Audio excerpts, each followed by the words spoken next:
Well, off to a fantastic start. So, there we go. All right.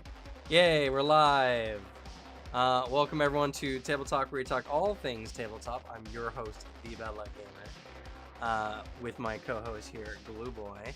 Hello, hello. Also, you should probably turn the music down a tad. It's a little loud. It's a little loud. Okay. Sorry, the cat also bumped my monitor, and so. And you are sitting in just a black void. Yeah. One moment. It's really hard to get this volume turned down, because it's like literally almost as low as it can go. There. Yeah, there we go. There we go. All right. But we have a fun. I don't know if it's gonna be fun. I think it's gonna be fun. It should be. If you like to hear some people at their wits' end trying to like make sense of something, it's pretty fun. I have a lot of things to say. I know. Because there's so many things that just fucking annoy me with this situation. I find it funny because you're the one I think who has more like openly to say about everything than I do, and I'm the one who's made videos on it. Yeah, you made videos on it. You've done all that. Also, you're more closely tied to the like TTRPG space. I cover lore of Warhammer and World of Darkness. So like I feel like I have more openings to to burn down networking bridges or really just be a little mean. Cuz sometimes I feel like Jesus Christ, it bothers me. It makes me upset. There's so many annoying things I keep seeing that piss me off, and I have to say something. But before we get into any of that, and I guess for people who are probably watching the stream post the fact, because I know this is probably going to get a lot of views, we tend to talk about things at about around the 30-minute mark, give or take.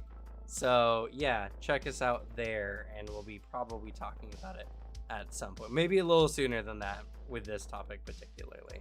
But safe bet, just skip forward like 10-15 minutes and you should be fine. Yeah. But what's up with you, Alex? What's going on? Oh man, I've been taking a Christmas break, just like a week off of doing any video stuff. It's pretty nice to just sit back, chill, and do nothing but like work and play Warframe. I definitely need this. Warframe has taken over my life though. I don't see any problems with this. It's so good. It's such a good game. It is a good game. I really like it because I see a lot of people that complain about the grind, and don't get me wrong, it's a lot. There's a lot. I just think it's a good grind, and I need one game that has it because it's like a digital fidget spinner. It's something I can do pure mindlessly, and just in the background of doing other stuff. It's so nice, so easy. It's just moving and doing the same thing over and over again. It's perfect to just binge an audiobook or something. Yeah. Well, and that's especially helpful for you. Yeah, I that's my main source for my shit. I read a lot of audiobooks. I wish there was a function to turn up audio on videos by like one decibel or whatever. Yeah. I don't know, maybe it's just I mean I've never literally never used Streamlabs, so I don't know what the screen big just to make it easier. But hello to the people that are in chat lurking. We'll if anyone has any preemptive opinions on the title here, feel free. I am curious where people stand right now. I need to check the Twitch because I haven't seen any comments. Oh, there's one. Yeah, actually. I would say minorly so, but yeah. Not as big, obviously, if it's not about D&D. I mean, a D&D thing did literally just happen yesterday. I mean, yeah, we'll probably talk about that a little bit too, just because I think it somewhat plays into everything, actually. A little bit. At least to, like, your involvement. And like how I've been sucked into this rabbit hole, and that's genuinely just been pissing me off for days and days and days now. Man. And also, I'm not fully caught up with it, so if you have a better like rundown of it, I would appreciate it. I know the bare bones info. Yeah. Well, we'll get to that. Yeah, we'll get to that. We're still waiting for some people to hop into chat. And hi Hector, by the way. It's been a while. Hey. Haven't seen you in chat for a bit. But yeah, so currently for me, I've been busy. Busy with this whole like the Candela Obscura video, which has done remarkably well, actually. It has done very well. I keep checking it to see, and yeah, it's popped off a little. Yeah, and honestly, my channel in general has just been getting more traffic. So like I've just been like I noticed because I check my stats like all the time that my like daily views have gone up and comments have gone up and everything. And the channel's starting to pick up momentum. Feels good. Feels good. It's all hard work to get here. Yeah, I mean, and to be fair, so I'm gonna state this openly right now. I'm going to willingly listen to what people have to say and entertain it as I see fit. It doesn't mean I'm going to agree with anyone, but I am taking a stance of I'm trying my best to find a middle ground because I do believe there is a middle ground that can be had here for a lot of people. Yes, that I also feel the same. I'm coming at this from a person who really likes tabletop, but not as like I'm not as invested in the scene, in all of these random bits. I'm a casual who tags along with a big TTRPG nerd and siphons all the fun and also all the cool other games that I normally would never have the chance to experience. So True. I'm coming at it from a different angle. I think there is very much like the ability for compromise and opinions and going through and coming to like a real understanding. And literally, like the title says, can we all just chill out, please? Yeah, I mean, yeah, I we I got might lots be to more talk out. about. Like I said, Yeah, it I'm it, more it outspoken of a person, but I'm still willing to like. I am so willing to listen and like hear if I'm mistaken or wrong. for sure. And I like I said, we're gonna chat and I'm gonna be civil as I can. But you know, give what you get. That's all it really boils down to. Hey, I'm glad you like it. They're really fun to make. But yeah, so we got a lot of stuff to generally chat about today. But so some life updates. So the channel's been doing good, which is great. We're getting a lot of momentum on the channel, which is good. I'm gonna need it. I need to carry that into the next year because I'm planning on hitting 10K next year at some point, and I think we're definitely going to hit it. It's just going to be a lot of work. Yeah. Also, recently my sleep schedule has been messed up. I don't know what's been wrong with me, but I sleep like 5 hours and then I need to like take another nap in the middle of the day, which is like 3 to 4 hours. So I'm sleeping a little bit more than normal, but it's split up in the day. So that's been kind of messing with me. And then I've been playing lots of games, a lot of Dragon Quest recently, and now Rogue Trader. I've gotten into Rogue Trader and been playing it, and man, it's really good. Yeah, Actually. how far are you? How far are you in the game? I'm on Rickbar Minoris. I see. Like, did you just get there, or you like? No, I'm on the what's it called? It's like the Cenobrium Monastery or whatever. Hell yeah! Monastery. You're about to get my favorite companion, or one of them, because Pascal also exists. Yeah, I have Pascal as well.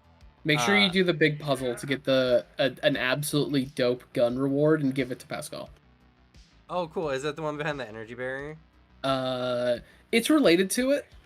There's Okay. a really cool exotic gun that tech priests use, and it is fucking nasty. It is so fun. I gave it to him, and it is beautiful. And then I got the Inquisitor that sits in there, and I made him a dodge parry tank. He is untouchable, and then he is stronger based on how many people tried to attack him. Yeah. Man. Also, you level so fast in the game. I actually really like that. Yeah, it's also timed out really well. So like once you Mm-hmm. finish Act 1, you are going to be you have your second class. Like the moment you arrive at the next location. It's oh my god. They time stuff so well. I love the core system. It's doing exactly what a good CRPG should do and really motivate people to want to play the original system. Which for good reason. Rogue Trader is one of the 40k games that people just have the most praise for. It's that one and then followed by Dark Heresy. Yeah, for sure. And a lot of the characters feel good. I'm finally getting flamers, so I can give Argenta a Oh, flamer. it's so I love using a flamer. It is so fun. It's so good. Also, man, I love. Oh God, who's your seneschal? Uh Abelard. Abelard, yeah, Yeah. Abelard, Abelard. I love the memes, especially on Bricky's memes. Of like, Abelard, go rip off his balls, because that's just how he is. Abelard, slap his nuts. Yes, He just sir, Rogue runs into Trader. combat and he just destroys everything, and he's so hard to kill. I built him to be super maneuverable, and so then he pops his big ability and then runs around the entire map just cleaving people with a chainsword. He is, and also just the whole bit of I really love the dichotomy of everything. I just find the dialogue options so perfect for 40k. Do you want to play like a rational man? Because I'm playing a commissar who's cursed with common sense. That is like the character I'm playing. So I I like lean my really hard in the like iconoclast in a dogmatic where sometimes I make decisions that are like, all right, I'm genuinely gonna help you because it seems like you need it. And then the other ones of, are you telling me you have led to me the second time two groups of military personnel into ambushes? You are under arrest the moment we get to the camp. Like shit like that. I'm still a military man, but playing it like that. And then I can also safely attest playing a chaos cultist is fantastic. It is so fun. I honestly want to try that as well. And honestly, like the navigator character Cassie, She's really good. she's really good as a character, as like a unit on your field, and she properly introduces what navigators are. Really fucking creepy and weird. Yeah. I don't know why though. The dialogue options when you talk to her are so horny right out the gate. It's super. I mean, she's one of the few romanceable characters. Yeah, and like I get that, sure, but she's like a mutant. Yeah, I Like, mean, I wouldn't like because I I don't want to wouldn't. deal with I don't want to deal with a navigator because that's a lot. There's a lot of issues there. But I'd rather fight whichever developer made Argenta not romanceable. It's a sin. well, I mean that's just kind of the whole points though. The sisters of battle. Not really. They don't. It depends on the convent. Not most of them don't give up any vows of like celibacy or no romance. It's only like a couple, and the big one is the Emperor's brides because they're married to the Emperor. But like there are a lot of in-lore examples of sisters having sex or having relationships. It is very all right. Uh, it just also the fact that she's part of Our Martyred Lady, which does not have that in the lore, to my knowledge. That is not a practice. It is a sin because she is a great character. I really love her 0 to 100 the moment any enemies of mankind show up. She's very 0 to 100. She has nothing in between those two. Yeah, She's like, oh, the poor orphans, and I will rip them to shreds in the Emperor's name. It's perfect 40k. Yeah. Just she's so nice and like such a really interesting character, and God, her backstory hurts. But then like the moments where we're dealing with something and she's just quietly cocking a bolter and starting to point, and I'm like, Argentus, just wait a minute. Yeah. But yeah, I don't know. I think it's really good. And Devin, to be fair, I'm not saying like Cassie's bad. I'm saying that like your character just has no reservations at all. I did keep picking the options where I'm just like, I'm gonna be nice to her. Like Yeah. she's had it rough, and I'm not gonna be a dick. I'm also not gonna try to romance her. Just like be welcome on this ship. I want to make sure you're taken care of. Both as I'm a good person, I see the good in you, and also I'm not pissing off the navigator. Without a navigator, we're stuck. Yeah. Well, and she's also like nobility, but granted, you're a rogue trader. She's, yeah, Navigator Nobility, which is something. They're kind of dickheads. I mean, who isn't? But True. you know, it's it's very very interesting. Thanks, Muffin Hydra. Also love the name. I love Hydras specifically. Muffins are okay too. So thanks for the follow. But yeah, it just and thanks Hector Rivas for the Prime sub. Yeah, Prime sub. Don't forget, we're affiliate on Twitch now. We have new stuff, emotes, all that kind of stuff. Check them out. But yeah, that's funny. That's really funny. I think the game's really really good. I think it's a really good introduction to Warhammer. Yeah, I wouldn't say it's like the most Warhammery thing you could get. Like, I could see people getting some wrong assumptions about Warhammer because a bit. Well, there has to be some compromises you have to make for the sake of like a narrative in a game, and especially in Warhammer where like literally fanaticism is like the whole core of the theme of it. Yeah, it's the main benefit when it comes to Rogue Trader, because Rogue Trader in like even just tabletop is the most open of a concept because it's literally created so people can do stuff that the Imperium wouldn't like. Because if you're a Rogue Trader, you are outside and above of most Imperial jurisdictions. So the only people that can tell you what to do is literally the Inquisition, and that's because they have the top billing. And it's that they built for it to be more like more D&D party style, so you can have a wide grouping of it. And also it does hit some of the themes in the books for certain Imperial characters where you can believe what you want to believe as long as you have the power to not be like immediately declared a traitor, which Rogue Traders have. They have that aspect where they're too powerful for you to be like, I don't trust you. You're not talking about murdering Xenos enough. Yeah. Also, see ya, Hector. Thanks for stopping by. What's up? Keep talking about it. Real quick, I'm gonna just use the restroom again, and then we're gonna start talking about the stuff. I think we waited long enough. So yeah, I think so. I'll be right back. Okay. The only other bit that it comes to is also the second biggest 40k tabletop game is Dark Heresy, where Dark Heresy has you playing as an Inquisition-like coterie. Either one of your party members is the Inquisitor that you'll serve, or you serve a larger Inquisitor character. To that aspect, you also have free reign to like even have mutants or like Xenos in your party, though it treads the line a little harder to like conforming to Imperium stuff. But Rogue Trader is a really good game. It's designed very well. It's as popular for good reason, though I will state Dark Heresy has some of the coolest unique source books and lore. The Dark Heresy books have a lot of the dope shit and weird, like creepy stuff that a lot of people really like in Warhammer. If you've ever heard of like the Ghoul Star and all that, that comes from a Dark Heresy campaign book.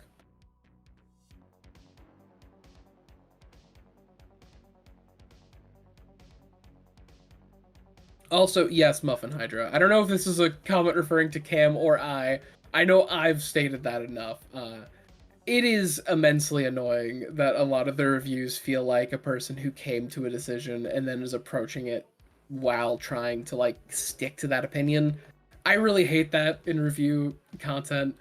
A lot of my issue with this, a little spoiler for the conversation we'll have ahead, I purely just think a lot of the stuff, a lot of the reviews on Candela Obscura are just shit review products. I think people have done a very bad job just making things around Candela Obscura. Not saying you have to like it and then make decent content around it. I'm annoyed at the products being made and then being touted as like really good reviews, impartial reviews on like the truth of this game. When I've watched them and I'm like, you imparted no information. You just don't like this, and you're coming up with reasons that I think are a little silly and dumb to fill out your opinion of why you don't like Candela Obscura. I'm also saying this as someone who doesn't fully like the game either. I think, like, I'm interested in trying it out with our group. I think it'd be a fun time because I like my group and I like being with my friends. Though I also think, from what I've read, the game's probably just a mid rules like game. If I had to pick a longer campaign thing, I'd stick with like Monster of the Week, Blades in the Dark, like that level. But yeah, like I don't know. It's just yeah, it's a lot of stuff done in bad faith, which I don't like. So I think if you're gonna make something, you should put the effort in and approach it from all angles and actually like I don't know, make it be like an honest discussion of your takes, which is something I do in my videos, but I talk about lore, not tabletop games. Actually, the core games themselves. Couldn't wait till I got back. The comments started pointing it out, so I needed something. It can't just be Warhammer for the rest. All right, let's talk about it. So, Candela Obscura, right? Give your takes in the comments, or in the chat, I should say more rather, and we'll do our best to address it. But like the major point of this video or this podcast, more than anything, is just to talk about the divide in tabletop and the problem when it comes to like preference versus what's the best way to put it? Like objective quality, I guess, because that's something I've been saying, but I don't know if that's what you're trying to say. I think that's somewhat similar. It's more like the people thinking that they know what's best for the TTRPG scene. Also, literally that, like, this doesn't fit my narrow view of what a TTRPG should be, therefore, is it really a game? I hate that. I hate that so much. Yeah. Makes me so mad. Hey, Da Phoenix, what's up? And so it's like Candela Obscura is just an okay game. Like I've said in my I don't know if I said in my review, but I said in my recent video that more people have seen that it's an okay game. It's not in my top 5. It's good, but like it's not anything that I think shakes the world. I want to try it out just for the sake of doing so. But like I like Critical Role. I have a Critical Role shirt, whatever, but I haven't watched Critical Role in a while, and I've never been a fanboy of anything. Like, there's things I definitely really, really like, but I'm not going to fight tooth and nail to defend them. I'm just not a weirdo like that. Yeah, you know? Same.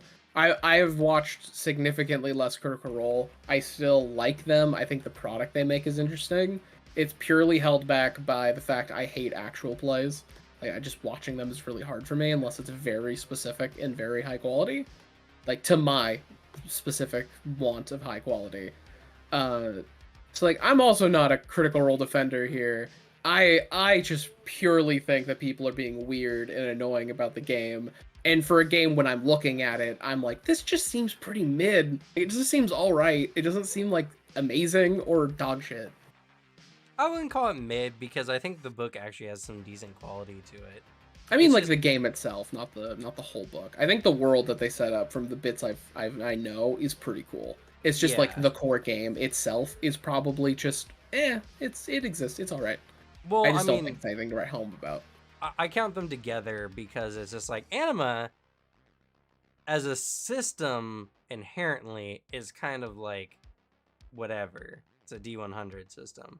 But what makes anima is its lore, because the lore is really crazy good. True. I am approaching it from like specifically the only aspect I keep hearing in the few times that reviewers actually talk about it, the actual game itself. Like I haven't read the book, I haven't looked through it, so I have the art that you keep showing off looks fantastic. Whatever artist they got popped off. Yeah, and I think I like what they do. They did what I loved in anima, which was they describe each kind of section of, I think this is called Fairhaven, with like a little blurb, and it mentions some important stuff, and it gives like a story seed of where you can have an adventure. And I think that's great. I like something that gives you an idea of what you're dealing with, but gives the GM enough to flexibly work around that. So let's address what's been said first of all. So DM Rawlings, I know you said some stuff earlier. I want to address what you've been saying. What you first said was you agreed with a fair amount of Indestructible's video, especially when it comes to layout stuff, but it reaches a point where I think his lack of experience with more fiction first games color his view. His views on tabletop gaming, it ends up being surprisingly strict. And I don't know if it's his actual views are strict or just that his criticisms are conflicting with like his actual views because he's criticizing something first and not really like addressing everything as a whole. That's why I don't like biased viewpoints, because you kind of end up start contradicting yourself real easy when you're Yeah. looking for things to say. So like I don't know if I would say I'd agree with most of what he said. I think it was a big faux pas to not properly have a section for the death roll in the book. That's a pretty kind of a serious thing. I don't think it's a major thing, and of course they eroded it really fast. So Yeah. like, who cares? I just don't think it's as big of a deal as people were making it out to be. Same. And beyond that, I think like the criticisms on the preachiness, I think I can agree to some point. And the criticisms on, God, it's been a hot minute since I've watched his video. The one I remember is him saying that the like formatting of character creation, like what you need to go to for character creation. When I was watching him do it, the whole time, like as someone who's never touched the book, was just, how is this confusing? You're just going forward in like in the you're book following the page step or two. by step rule here. And he's Yeah. he's talking about it's confusing because you have to flip to this page, and he turns a single page. Yeah, It's like, what? That's normal. And also, as someone down. Yeah. as someone who's been dealing with the Vampire the Masquerade 5th edition core book, it is a blessing from heaven to have something be in the next page where you need it. Yeah, and I saw plenty of comments saying that it looked fine. Like, formatting, I don't think is an issue, but I think that's also something that can be very subjective to whoever It's subjective. is talking about it. So, I mean, it's like whatever. If you don't like it, I think that's fine. I think that's a fair criticism to make. Yeah, that's opinion based. If your opinion is the formatting, you don't like it, especially if he has like a book formatting experience. Sure, I didn't see that issue, but meh. All right, then we have Pharaoh Towers says, I think Candela Obscura is just a base canvas to be built on as a critical role community like homebrewing. To be built on, comma, as critical roles community likes homebrewing. That's like wrong, but it's heading in the right direction. It's not about homebrewing. This is, I think, what a lot of people really don't understand about what Candela Obscura is, and I feel like this is just a bunch of people who only play a specific type of TTRPG being subjected to a different kind of game that they're not used to and like wanting more out of it. Candela Obscura is thanks Invest for the follow. Candela Obscura is designed to be light so that you can just get through the narrative with, only rolling as much as necessary. It's not about homebrewing. It's just the whole thing. It's like tabletop in general. There's not a rule in tabletop that says necessarily, in most games anyway, like how much does a cart weigh. Some games might have that information, but most don't, and they don't need to. It's very easy for a GM just to be like, make for me an athletics check to lift this, move it, do whatever. And there's not really any hard rules for that. And Candela Obscura is just doing the same thing. It's designed to be lighter so that, the what matters is the narrative that's going on without a whole bunch of bulky rules to get in the way of it. And this is a preference stop for people who don't want to look up like how much does something weigh, can my character lift it with my stat kind of stuff. It's just make this check. Did you succeed? Yes or no? Okay, cool. Move on. So it's not that they like homebrewing, it's just a very light system. It's a light TTRPG. It's designed that way because it's designed just for people who are telling a collaborative story together. Yeah, it's if you are a narrative player who wants to have a rule like linked thing for telling us group story, that's what it's there for.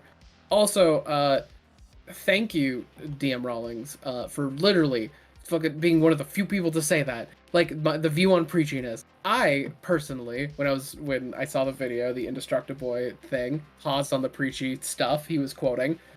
It looked fine. I didn't notice it being super preachy. I interpreted it more of like the game telling you its principles on it, like the design philosophy behind it. I didn't see it as really annoying or preachy, but like literally who cares? Because you're not reading that section every time you run the game. You're like, oh, sorry, pause, gotta read this segment telling me I'm a bad person, according to what people have been saying. Like, it doesn't matter. You're gonna use the parts for rules to run the game. So, who cares? Just don't read it. You have eyeballs, you can look somewhere else. I don't know. It doesn't seem that big of a deal. It's a personal pet peeve of mine. I've talked about it on TableTalk. I've talked about it in other spots of it is people pretending that something is a bigger problem when you have every means to solve the problem.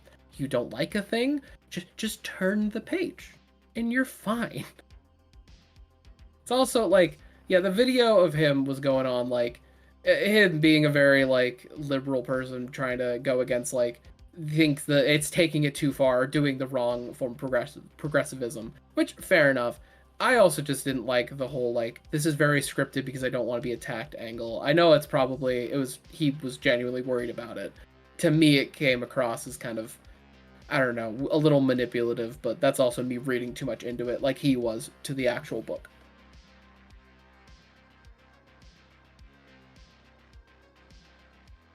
I thought GNS theory was pretty well established by now. What's GNS theory? So I quickly looked on Wikipedia. It's like a triangle of what makes a TTRPG.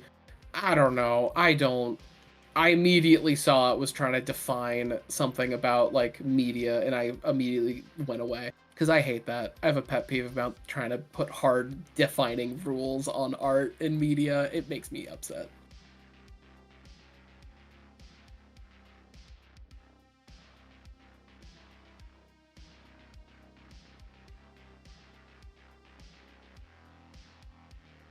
Okay, so the guy who made it is in the RPG indie scene, and he's made Sorcerer role-playing game, and he's co-founder for The Forge, an online community to support indie RPG design and publication. I mean,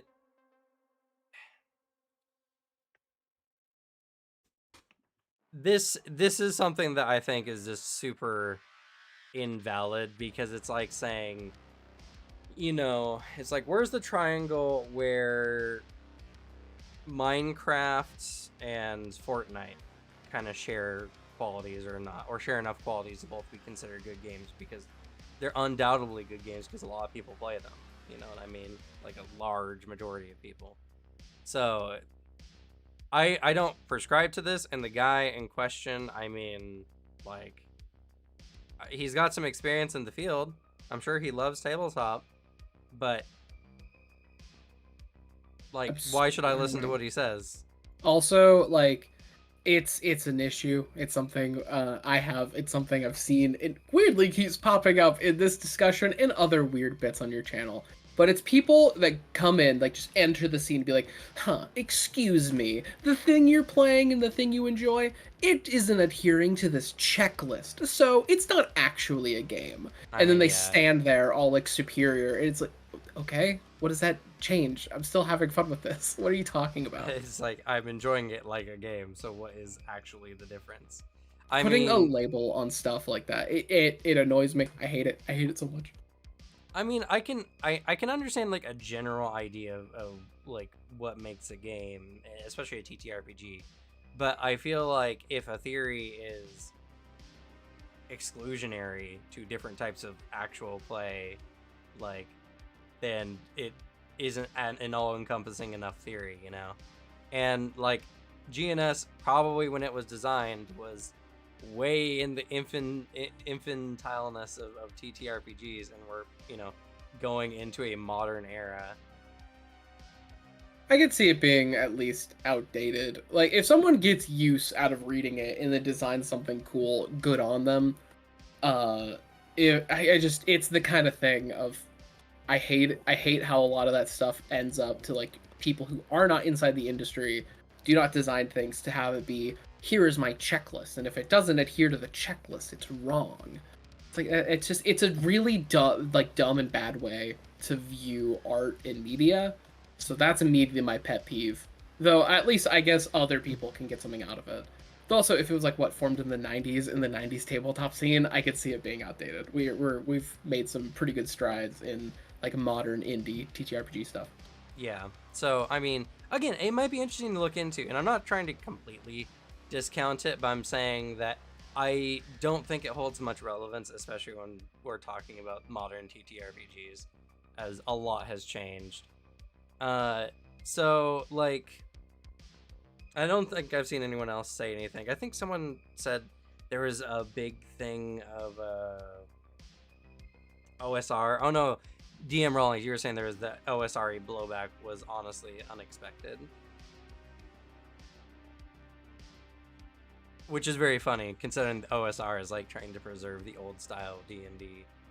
And this is very much not in their wheelhouse. But, so, yeah. The biggest thing is just people disagreeing what makes a TTRPG a TTRPG. And, like, the problem, especially with, like, Indestructiboy's video and views in general, was, like, he was upset by what he was interpreting was what the designers wanted for the game. One of his complaints was, I don't like this whole not tracking HP. When it states in there, you can have a roll down die that's essentially tracking HP. And when I commented on this, he didn't reply. So what did it change?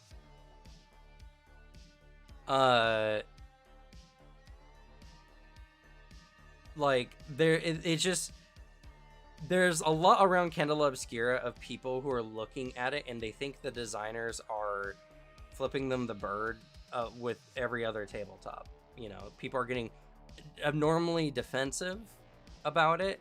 And again, like, I do think that there's definitely some preachiness in some of the writing. I do think that they go on a little excessively about it sometimes. Thanks MX Duckmai for the follow.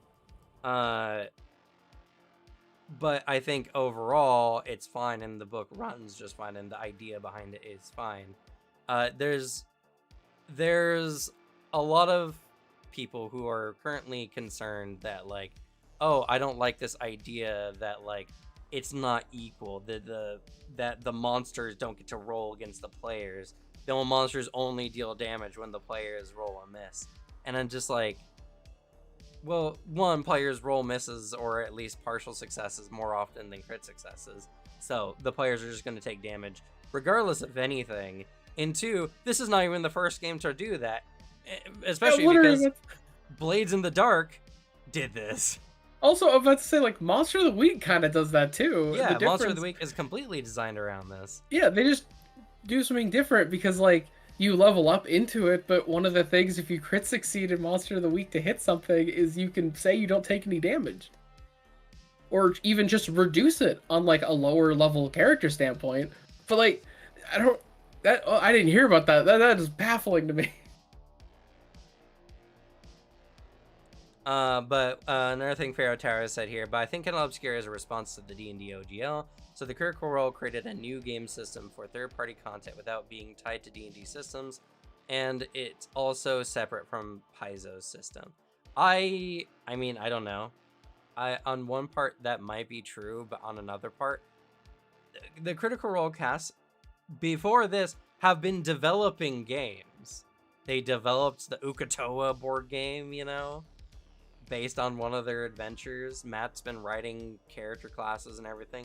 to think that this company wasn't already going to make their own game systems with how many creatives are involved in it is just ludicrous.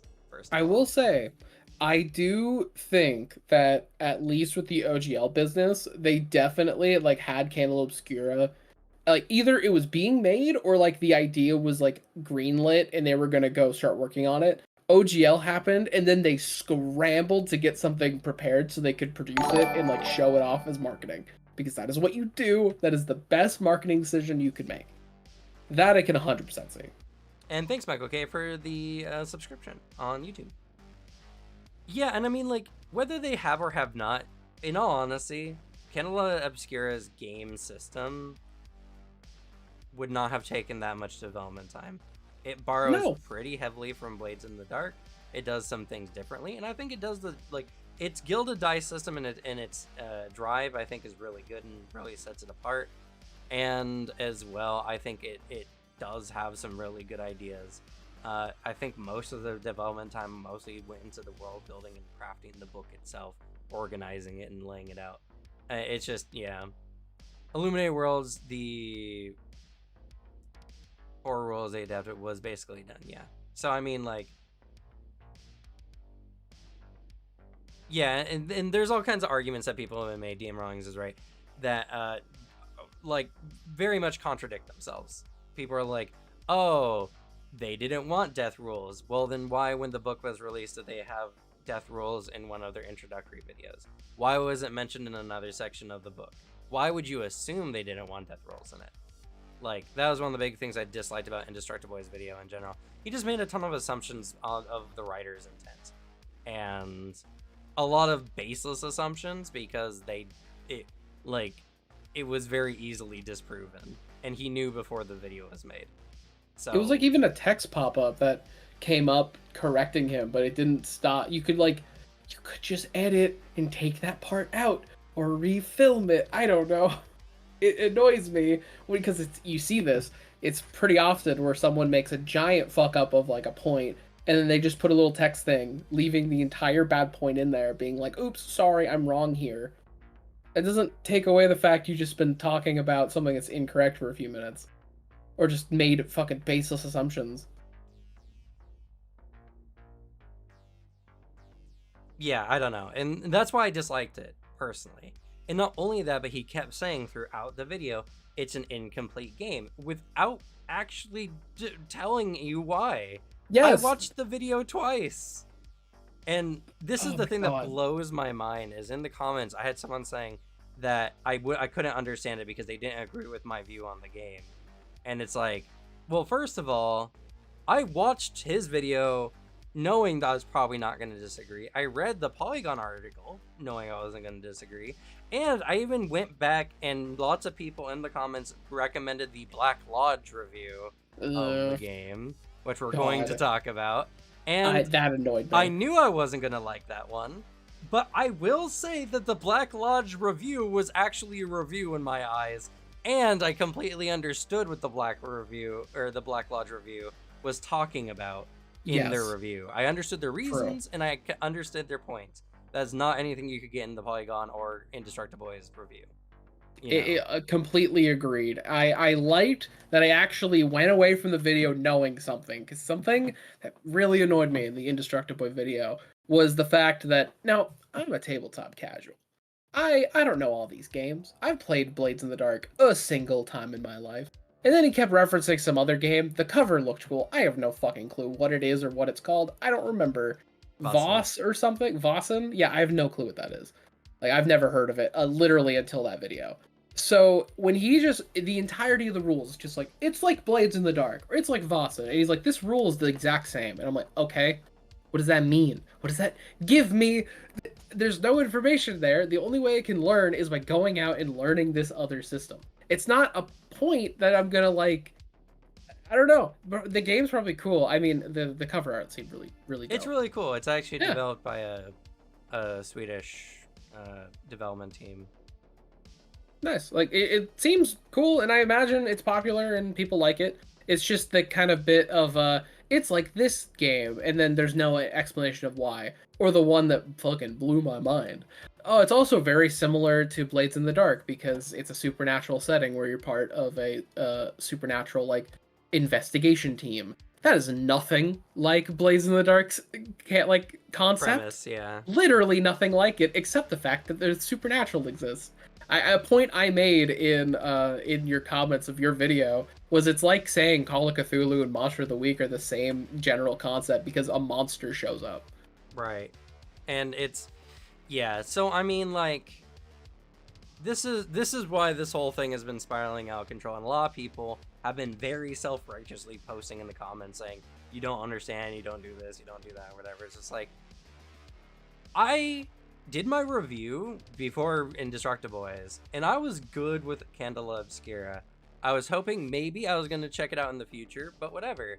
I watched Indestructible Boys video, and I had to comment because it just, like, the fact that it was called a review and is the worst review ever was just, like, it would have been better if he just titled it Why I Don't Like Candela Obscura. That would have been much more accurate to what he was actually doing. Also, a little more of an interesting video. Yeah. I want, if I go into like a review kind of thing, I want to know what the game is and give me a reason why I should not buy the book. Not, here are my nitpicks. And to be fair, for people who haven't seen a lot of the blowback, it's something that I catch a lot more easily because I'm a content creator and my contents just kind of filter people from all over the scene, you know? So it's just like I have a wider net to view things because I interact with way more people on a daily basis.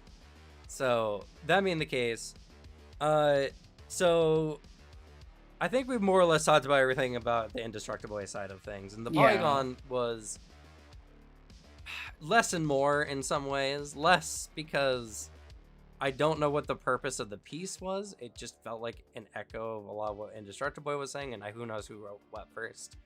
But they did at least elaborate like on the thinness of rules, and I was like, okay, I'm starting to understand more. And it took me going to comicbook.com to finally figure out what people were upset about, which was the fact that it was a rules light game. And then just like, you know, like I don't understand this necessity for every game to be super fleshed out. It's a narrative improv storytelling game. It's exactly what it is. We're not conflating how Candela Obscura is done is supposed to be the standard for TTRPGs. No one is saying that, not a single person, but every single negative review that I've seen or whatever seems to think that this is the direction of the scene because it's Critical Role. And I mean, like, in the end, right, a lot of these people in Indestructible and in Black Lodge Games, and I'm sure everyone else who's done it, these have been some of their best performing videos out there. Which is funny because it's not for me, weirdly enough. Maybe because I haven't had as much vitriol about it. But, you know. So it's like, it's obvious why they're targeting it. If it wasn't a Critical Role property, no one would care. And in fact, I know this because literally Monster of the Week is the same game but less because it doesn't have like such a built out world for it. It doesn't need it because it's set in modern like our actual world settings. But you know, like Monster of the Week is just is similar but less dense, and it's fine because it doesn't have to be. It does exactly what it wants to on the surface, you know. And that's also a 2d6 system, which I hate the fact that everyone looks at 2d6 and they're like, oh my god, Powered by the Apocalypse or Forged in the Dark, because those are the most popular 2d6 systems when, you know, 2d6 is just a random number generator. You know? That's all it is. You know what also uses random D12 numbers? D&D is D20. It can be used in any game. It's just a dice system. I don't know. You can't really... dice systems don't really mean anything. You can't even copyright a dice system. But like, oh my god, the Black Lodge game like review of Candela Obscura All right, The let's talk about it. okay, Jesus fucking Christ. It was I've also just looked at their channel. It's very much like it just seems like they're grognards who aren't saying they are. Who everything I hear that they keep talking about and all the videos they keep doing is new thing is bad, old thing better. It's like fair enough, you prefer an older system. But that video annoyed me in the fact that I also left a comment, which to be fair, he actually responded to it at least a little better. I got a heart react from him, and like no like mean annoying comments of someone trying like to disingenuously argue. But primarily, first half of the video solid, where he goes in just like, hey, here I understand the rules, here are my issues with the rules. It's like, okay, fair enough. A lot of this is just someone who doesn't like rules light complaining that a rules light game doesn't have a lot of rules. Fair enough, I guess. And then the other half is somebody saying that tabletop games aren't about telling stories, and stories are something you only get in retrospect from tabletop games, and that what you're actually experiencing is immersion plus roleplay, and just really bashing on the idea of just playing narrative games, and the fact that like it seemed like a thing of he prefers the game style of very open world, character driven, like expansive style games, which is fine, but also completely writing out the worth of, I guess, more linear campaigns or even just shorter like story driven stuff. Being like Candela Obscura is too linear. It's like, yeah, it has to be. It's built for like a couple sessions. It's not a long game. It's overall it just annoyed me as a narrative player who plays very narratively with my friends, where it's like I can understand why you might not like the dice system because it doesn't lead to immersion, to like the worry of failing something. I get that, but also as I someone who don't like doesn't that need part of that, his statement either, but continue. it sounds like it's his opinion that like I think it's he shouldn't conflate it to be objective truth, because as someone in our kind of style where we can build our own fucking like stress and immersion by just playing the game and role playing with each other. A lot of it is purely, man, you don't like this specific style of tabletop game, therefore you're writing it off completely as not a game, and that annoys me. I don't like trying to define art. It pisses me off. And also, absolute skill issue, bro. Just play better. I don't know. But yeah, it annoyed me to the point I had to comment, and that's something I don't do because I also just I don't watch tabletop videos, and normally I'm pretty much like, I'm just gonna sit this out, unless something really pisses me off. It's the only time I'll ever be like, give a negative comment. Yeah, I mean, I care about tabletop a lot. It's why I dedicate so much time and effort to it.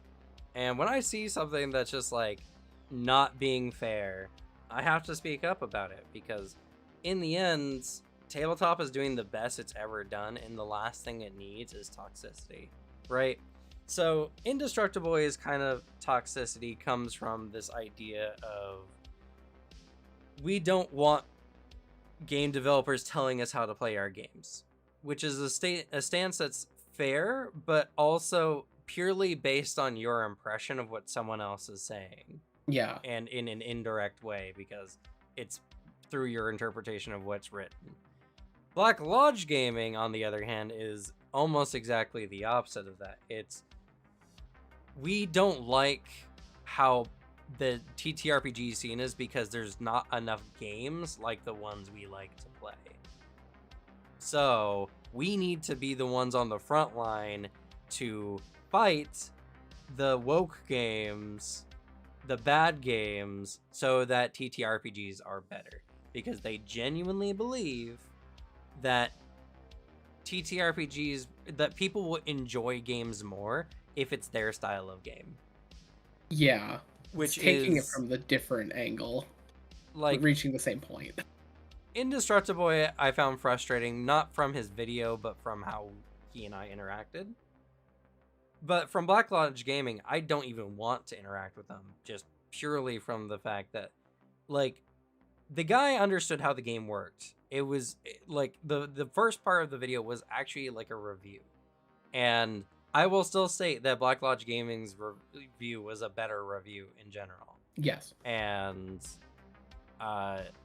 and it was very spoken concisely. And not only that, but for their negative aspects of it, they did go into deep explanation about what they didn't like and why they felt that it matters.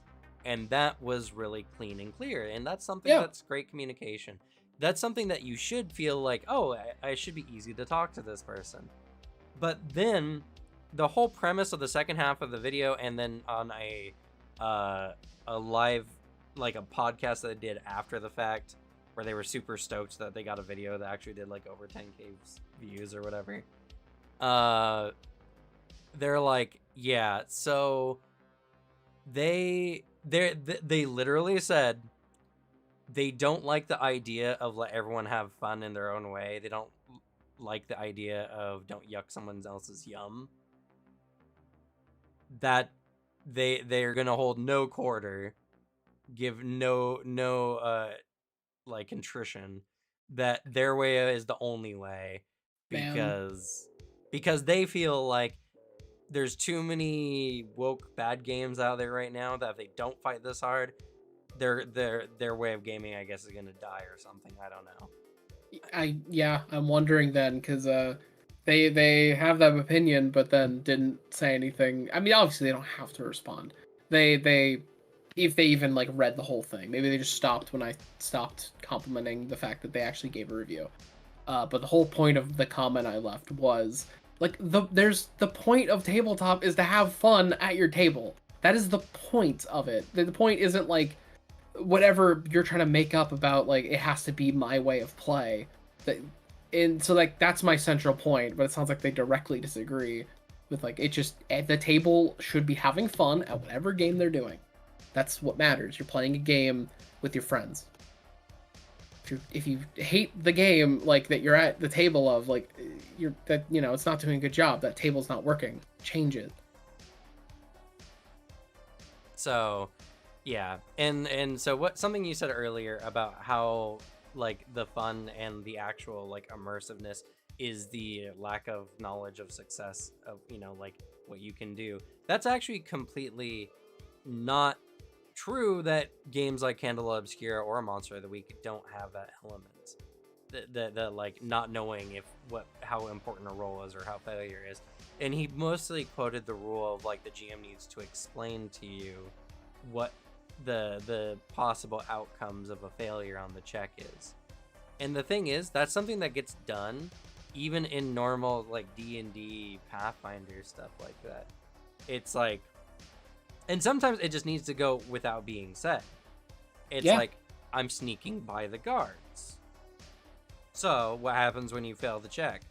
The guards find you, that mostly just needs to go without being said. But what the players are trying to do something differently, like what if the players are doing something without really getting the context of the scene because it's imaginary? Well, then the GM typically will go in and explain, okay, but here's what might happen if you fail.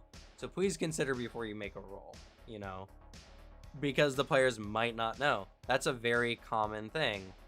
Yeah. Knowing whether your outcome or not, like what the possible results are, doesn't mean that you still don't know what's going to happen after that. Like because the repercussions are not necessarily a static, like once and done thing.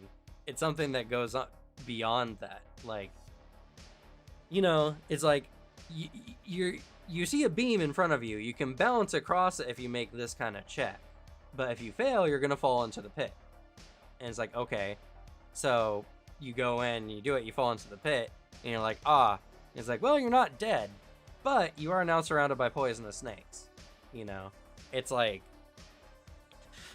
and obviously that's a very short and simple example, but there's so many ways that, like, Candela Obscura, just because the game states that you need to explain like what the consequences are, it's just so that it's easier in a narrative sense for players to understand what's going on. And I'm sure that even in Critical Role, they didn't do this with actually every single check. That's my thought. It's like this one part, like of the rule, like not obviously he had more issues with it, but like this one part, it really irks me the wrong way. They're not sitting at your table gun against your head, making you follow every rule in the book. You can just use your judgment as a human being. Oh my god. I hate bits like that where the solution you could just be like, hey, I don't personally like this. You could always rule something different. I feel like that's a more level-headed like point. I don't know. Well, and there's also a lot of other ridiculous points. The whole lack of a combat system they're being frustrated with, because it's like it means that the enemies can't hurt you, you know. The enemies have no way to actively hurt you unless you attack them back. That's actually super not true. Again, there can be other circumstances where a check can result in a player being affected by an enemy. For instance, the players see a group of gun wielding, you know, thugs in a street, and they're like, all right, this is really bad. We need to get out of here. It's like, all right, they're watching your position, though. If you guys run, you might get shot. Like, yeah, sure, the player only receives damage whenever they make a choice, but that's how anything works. It's all like every action has an equal and opposite reaction kind of deal, you know. Like, what can this person do besides just refuse to play the game in this scenario, right? How can they refuse to take damage by using a different skill check? They're like, I wait for them to pass by. It's like, okay, but if they find you, they're gonna shoot you, you know. Like, the player actually doesn't get to dictate when the enemy gets to hurt them or not.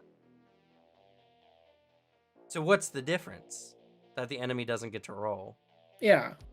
There isn't, and that's the annoying part of it.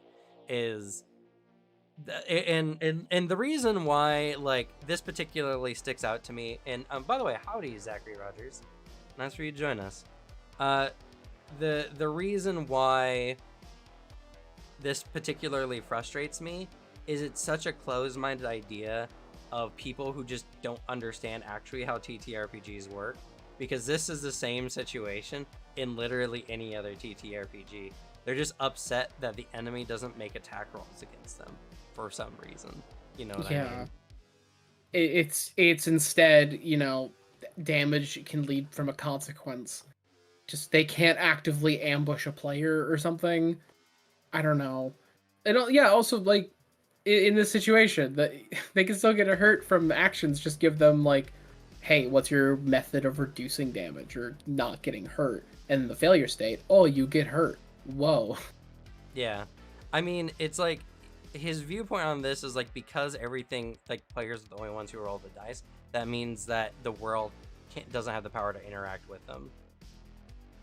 Not true. I mean, the only way that players can utilize just not getting hurt is by not playing the game. Yeah, or not being a part of the adventure, you know? Yeah. And it's the same thing in any other tabletop. Like, I would like for anyone here in chat, even in good faith, even just like help me out here and help support this idea. Provide for me a situation in a rules heavy game that you can't do in a rules light game. Just one.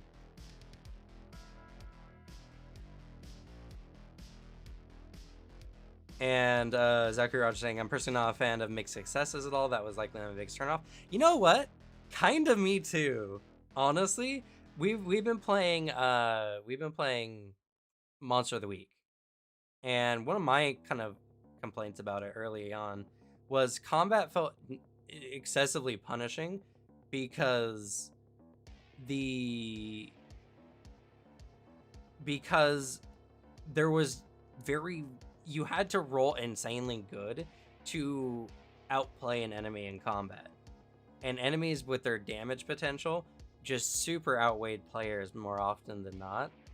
So there's just a lot of situations where it's just like, well, if you don't have the way to absorb blows, like, getting into combat feels really lame sometimes. And that's something that I didn't necessarily jive with. I still enjoy the game, but I'm not a big fan of mixed successes, at least in such a narrow field. I feel like if a better success was easier to get, or you could build towards it more, maybe. And I guess you kind of can, but like, I'm just not a fan of mixed success systems because they Yeah. always weigh heavily more towards mixed successes to I make can things see it. interesting. I think that honestly, the best form of a mixed success system is still the Edge of the Empire Fantasy Flight Star Wars system, where the degree of success you get gives you different options for stuff, and you can succeed with flaws or succeed with like advantage. Where it's situations where you might do something, but then a new thing is introduced to the scene. Like it's really good. That system is fucking awesome. I really like the Yeah. core rules. Uh, also, I don't know how much you agree because I feel like you can make a proper chase scene in a rules light, rules heavy game. I'd prefer it in a rules light game because chase scenes are really fucking annoying and kind of tedious on the player side. It is never that fun. But like, I mean, if you just want a lot of different things to be interacting instead of streamlined making checks to do stuff, or if you're doing a D&D chase where it's like, all right, you move you're dashing, all right, 60 feet up, and he moves 60 feet up. I, I don't get it. I don't get what's entertaining about it. But I also just disagree. I think you can do a rules light chase and a rules heavy chase. Yeah, I mean, you definitely can.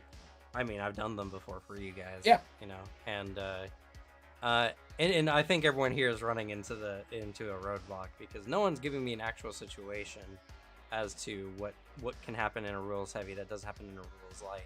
Everyone's just like, well, the fun of rules heavy is that you can use systems and it's more fun that way. Sure, I agree with that statement. That's not what I'm asking. We play Pathfinder 2e, like, and we really love Pathfinder 2e. Anima. So. Yeah, we also play. Yeah, Anima also has Anima. rules relating to tables that don't exist. True, the best type of rules. Anima has a legal system table. It does have that. I love that. Talking about tables that you never use. But like, it's a lot of what you're saying, yeah, is valid in the sense of what you enjoy. Yeah, and you know what, that's fair. My ex duck, I don't know. Duck, I'm calling you Duck from now on. That, yeah, it like, I don't get me wrong, I completely understand. Enjoying rules heavier games because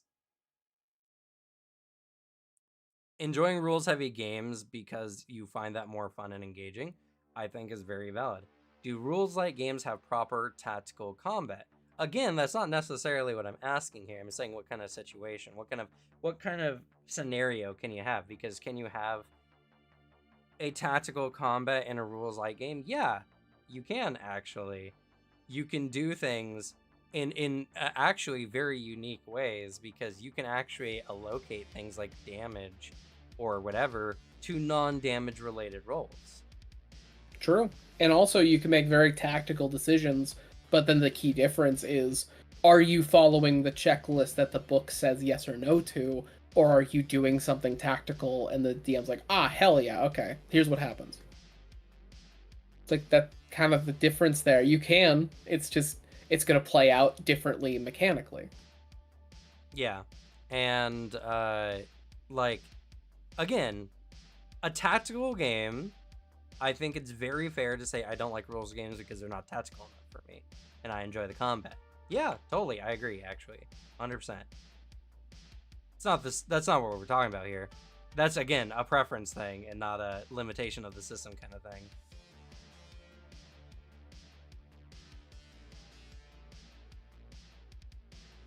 I'm only asking because I haven't played many rules-like games. Well, I'll say, if you want tactical combat, you don't want a rules-like game. No. If you, honestly, play Lancer. I mean, yeah. Lance is probably one of the best tactical games. It's part war game and how it feels to play. So that's literally a tactical game you can go. It's like saying, you know, it's like the difference between one of the Telltale's games, like the Walking Dead ones, and Call of Duty. Like, yeah, in the Walking Dead Telltale's games, you do get to shoot some zombies. Sometimes, in very specific story scenarios. But if you want a shooter, you're not going to play a Telltale's game. You're going to play Call of Duty.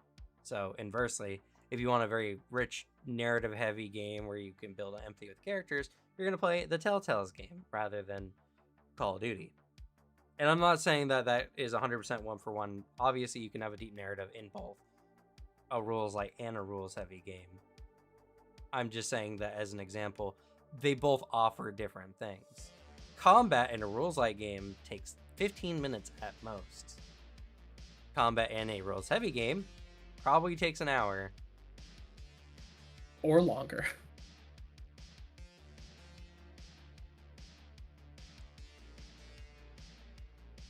IMO Icon is beating Lancer at the moment only because Lancer enemies have stun in Lancers. So that's another very interesting conversation of, do players actually want fair and equal combat on both sides? More often than not, no. No, if the enemy uses full restores or stuns me, get him out of there. Don't want it because it's annoying. Also, I am personally not a fan of the fairness of I turn your gameplay off. I always hate that in any game. So yeah, I'm fine with losing actions as long as it's not like can't do anything losing actions. But just saying you don't get a turn very much sucks. So Zachary, what I'm saying is, what kind of TTRPG scenarios keyword here can you not do in a roguelite that you can do in a RPG like that you can do in a heavy RPG? like the DM throws something at you, you're in a scene. They're like, is there anything that cannot transfer? Can you give a character a scene and play it out in Pathfinder, or can you and then give it to them in like Blades in the Dark? Well, a lot of people keep saying the thing of it's an incomplete game because it doesn't have rules for some situations, and they're upset that you have to homebrew a lot of rules in. Why do you have to? That's the point. Like I said, any kind of scenario, any scenario at all that just like a rules light game can't do that a rules light heavy can. Because a rules light game, if you want to know, they just don't have granular rules. They have skill checks, and that's about it. The bit I'm always wondering too is when people say that the game isn't complete or they have to like, make it all these rules themselves. I'm just wondering what they're doing and what rules that they're missing, because every time I've asked, I haven't gotten an answer.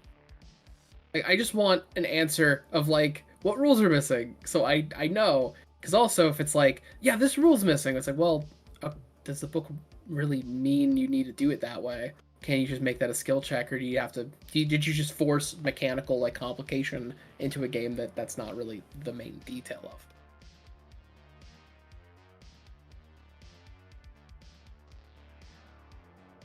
Yeah, I think it's that point of like it's how much do you want your situations to be granular and like written out and mechanical. As someone who views a lot of like situations in like rules heavy games, by the way, I still really like them. I personally lean more in rules light. I like rules light a lot, but because I always view it as the book is telling me no in certain situations. It's like, well, I mean, it's the book. We can just have fun here. We can just do something cool because it's a cool scene or whatever. I like the more of like, well, I want to do this cool thing, or another player's like, I want to do this cool thing. Or like, all right, fucking hell yeah, play it out. Rather than like, actually, if you look at this table in the appendix of this book, it actually says it works like this, and you cannot. Like, that's boring. I don't like that. But that's just because I don't like hyper granularity, and I don't like things that I feel like ruin the flow state that you can get put into in a game where everything's just flowing perfectly. I don't like anything that breaks that, and that's also very DM dependent. If we have a DM who really knows Pathfinder 2e, for example, look at you, Cam, that doesn't come up. If it's someone who just is really weird and hyper anal about the rules of a certain game, it can really happen that way. Yeah, and to address some things that are being said here, I think it was Zach. Yeah, I'm sure you can make anything work. It makes sense working. I think in terms of Candela Obscura, I don't really understand how damage works. So if I was running it, I'd likely implement a wound system. You don't need to. It has a wound system actually. It has marks that lead to scars, and once they get 4 scars, then you die. Like how damage works is it tells you in the rules that you get to dictate how much harm a character takes when they roll a mixed success or a miss. It's really easy. All you have to do is just say, okay, player 1 is fighting Orc. So whenever he rolls a mixed success, he deals damage to Orc, but Orc also deals its damage, and I'm going to say that damage is 2. If he rolls a miss, Orc, only one who does damage, he rolls 2. And that's it. And if I roll a crit success, Orc doesn't do damage, player does damage. And then you dictate how much harm the Orc can take, which is typically not a lot. You know, enemies in that game are not designed to have a ton of HP, like 5, 6 at most. And there you go. It's honestly pretty straightforward in design of the game. Like, the game tells you, the only reason why the book's combat is designed the way it is because they don't want to give you stat blocks for all the creatures so you can justify what stats each creature has. They're just telling you work with what works. At that point, just run Monster of the Week. That's fine. If that's what you want more. We're saying that there's no reason why you can't just do both, or you might like one over the other.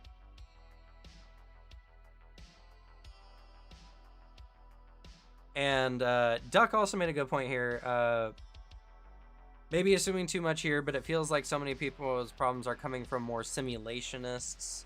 The 5e, this is CR versus adjacent crowds to focus narrative games. Yeah, that's actually like the point of the conversation we're having today. That is a very common through line where it's just, I prefer this type of game, therefore anything that doesn't adhere to it, not a game. It's like, no, you're just encountering a narrative game, and that's okay. Like, in Muffin Hydra, I also prefer more rules-heavy games, honestly.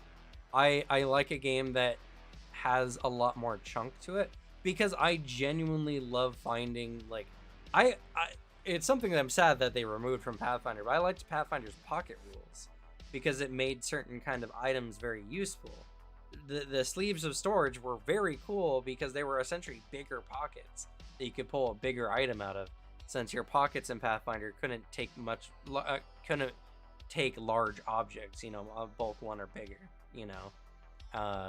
And it made certain types of items, like holsters and everything, types of equipment. It actually brought value to things that you typically don't see getting value in games, that it doesn't matter. And it's like, it's interesting design space, because then you can design like holsters that do really cool things, you know.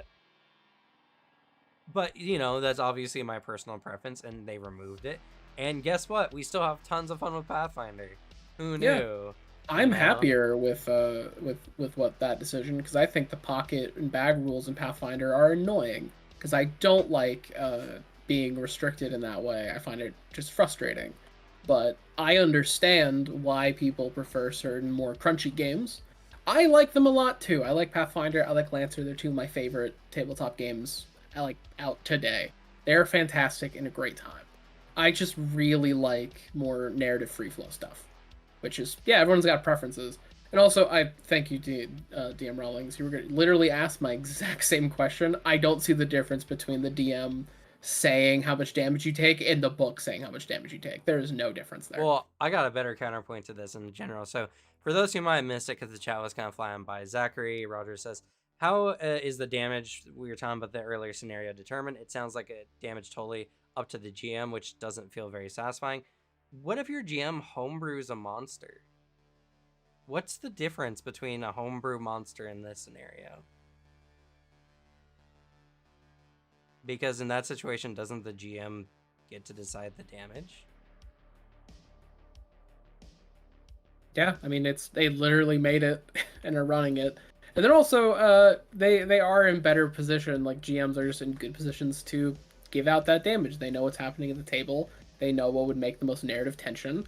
Also gets rid of the problem of, man, there's all these cool monsters. I can't use them because the players are just too high level. Though I know that Candela Obscura doesn't have, like, the craziest character advancement.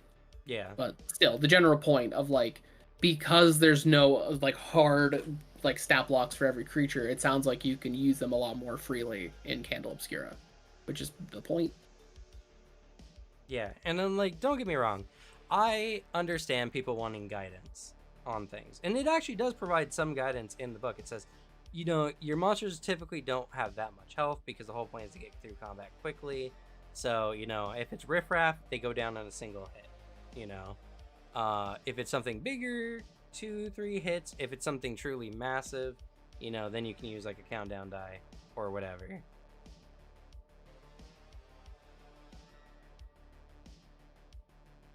I won't use official monsters from Paizo bestiary books only. I won't even use monsters from Adventure Pass. I don't know if you're being like sarcastic or not. I think it's definitely. It sounds like it, but again, who knows? I suppose it comes down to trusting your GM. Maybe personal experience has burned me in that area. I mean, yes, of course. It's a social game. Trust is always a thing. In fact, it has to be. Like, this is so again, this is actually something that was said in the Black Lodge video. I don't know if you watched it and this is something that you're echoing, because that's something I've been seeing a lot. But even if you're not and you just come to the same conclusion, let me tell you, you have to trust your GM no matter what game it is. You know why? Because your GM has to put a certain number of monsters on a battlefield. So, you have to trust your GM not to overwhelm your party.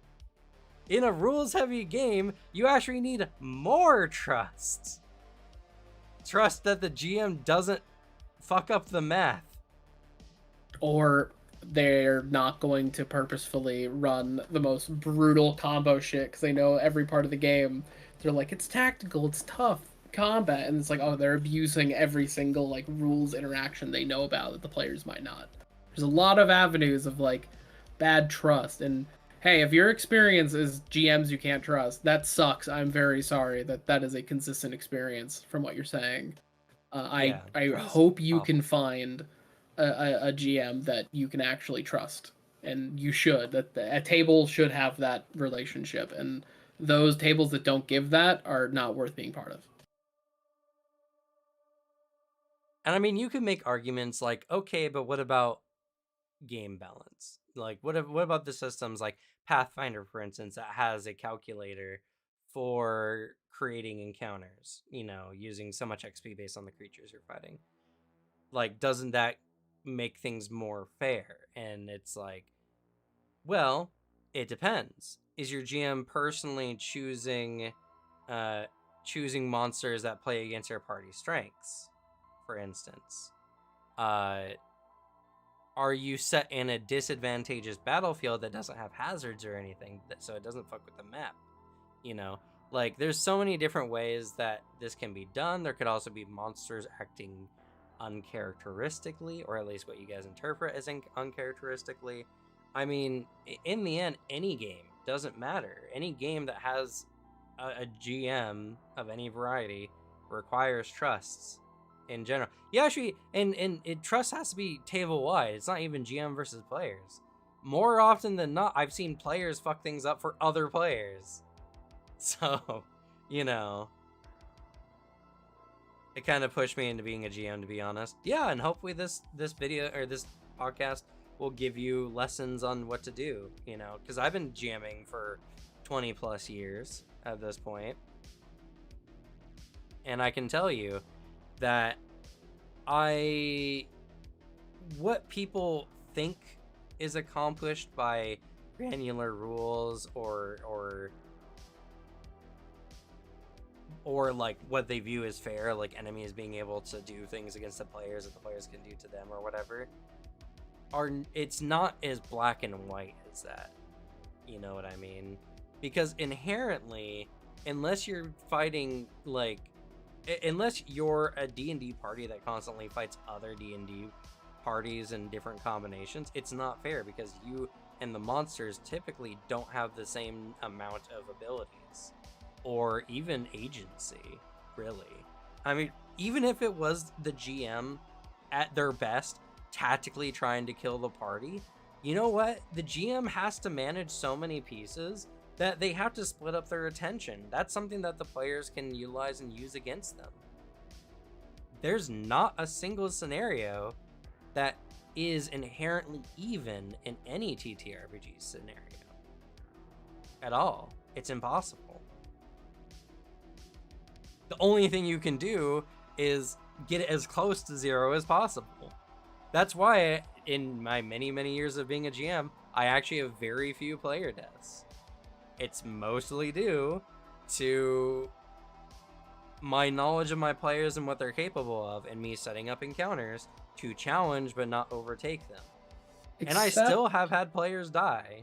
Except when you murder my characters in cold blood. Yeah.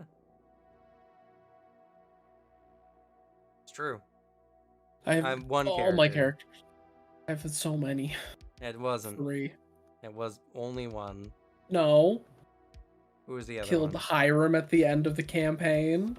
Killed Arthur and he got better, and then he died again. He got better.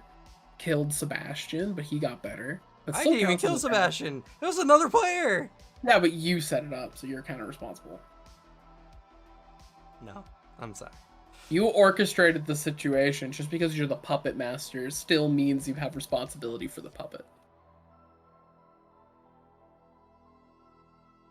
Well, then you should thank me for all your wonderful characters that you made. They are. They are all great scenes, and I'll like take them. it, all of it. I am God. I am the pinnacle of both evil and good for your characters. Exactly.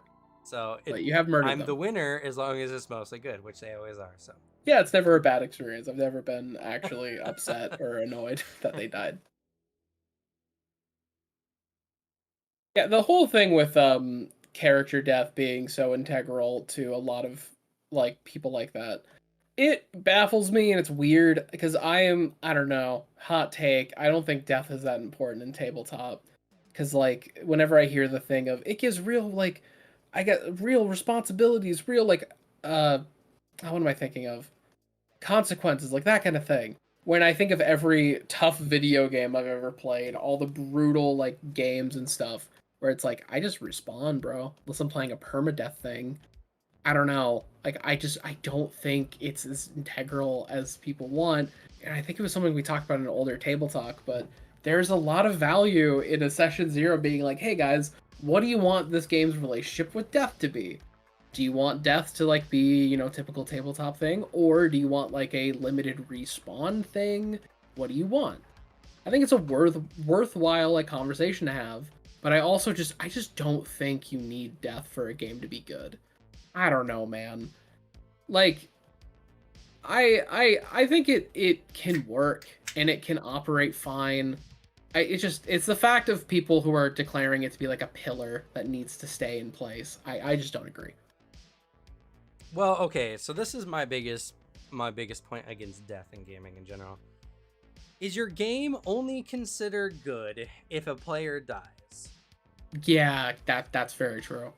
If your players manage to, despite the odds, get through your game without dying, was that a bad game? Yeah, with the fact of a lot of those types are very proud of having a kill count for their players. The number of GMs, I hate this idea of, yeah, I've killed like 100 and something players in my time. It's like, cool. It sounds like you're terrible at designing encounters. That's what it sounds like to me. Yeah, because the point of the game is to make sure the players are in the game. I don't know, like, you're trying to tell this story, you're not trying to rip the players out of the story. You're trying to craft a really good experience for everybody. And in most stories, like, yeah, people die, like, but it's not, I don't know, like, a lot of times these players, maybe they want this character, they worked really hard on them, and just don't want them dead. I don't know. I think it should have gray area. It should be a resounding yes, no, Muffin Hydra. It feels like the right answer, because it's whatever the table can attach to. It's building like that trust in that relationship with your players and be like, hey guys, what do we want the relationship with death to be in the game? And then you can discuss, figure out something. If people want, like, yeah, if I die, I want to use it as an opportunity to tell a different story. It's like, cool, that's totally fine. If they're like, yeah, I want death like to have consequences, but I'd like my character to come back, I feel like that's also very worth it. Yeah. It's just like, I don't know. I just it's the people who say like if a game doesn't have death, it's not good. I just don't agree. I think it's a bad point. It depends on the table. Yeah, I mean, Dean Wrong said it really well here. Just don't pretend that not Yes. having character death is any less valid in TTRPGs. True. You know, and like I'll state for right here, some of the most impactful moments we've had in TTRPGs has revolved around character death. Yeah, because it hurts. Death, it just in any subject, it hits because death is very big and like it can be those impactful moments. So on the other hand, if characters just dying left and right, it kind of takes the punch away. I disagree with that statement, Muffin Hydra, just because it, like, that discounts the possibility that it almost mandates a player has to die. Like, I understand the idea, and it's just like, okay, but no one's gonna play perfectly. I get that. I get that.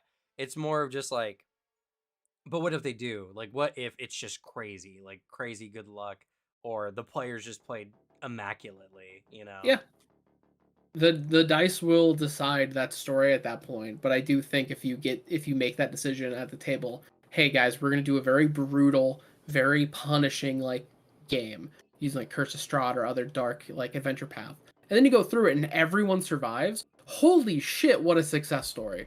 Where Yeah. everyone's like, that sounds like your entire party has been sitting on the other edge of their seat for the entire game because you know that there's a very tangible like threat and a very tangible like consequence. And then you get out of it. Honestly, I think some parts that are pretty fucking impactful in the opposite way is like death is emotional and hits and it hurts in the moment as someone who's had like a character death that hit really hard for our group. On the other hand, making it out by the skin of your teeth is fucking exhilarating.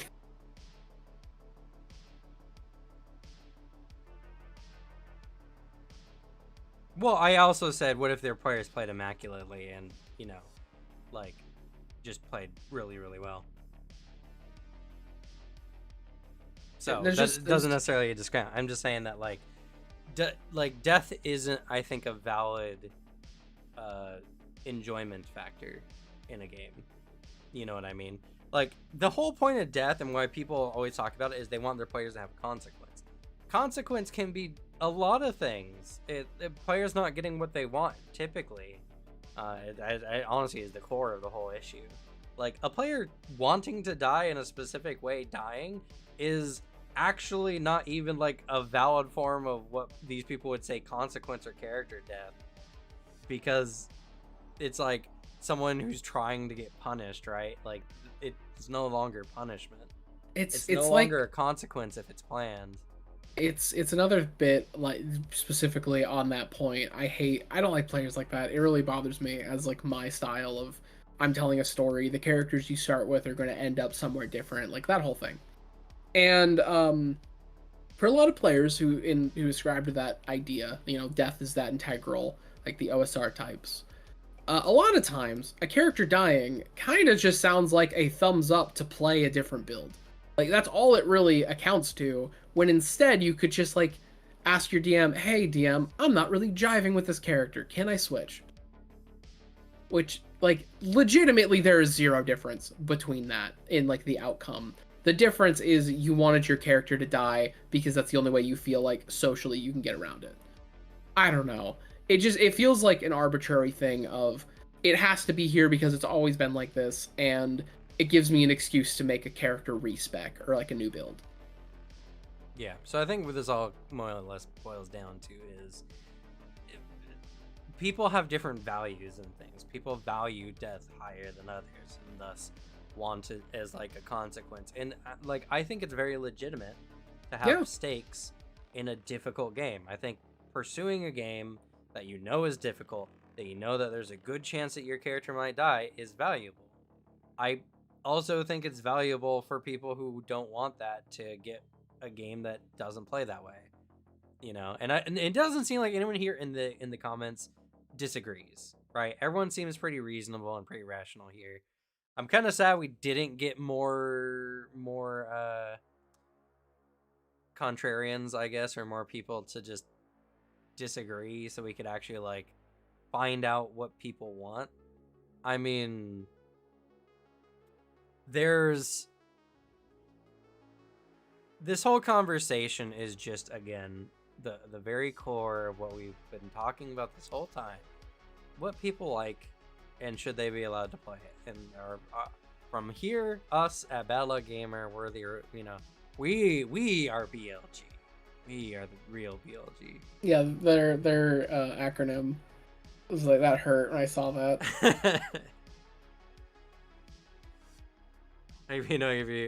Well, no, I don't actually want anyone to be a contrarian or a needless devil's advocate, because that's not a valuable conversation.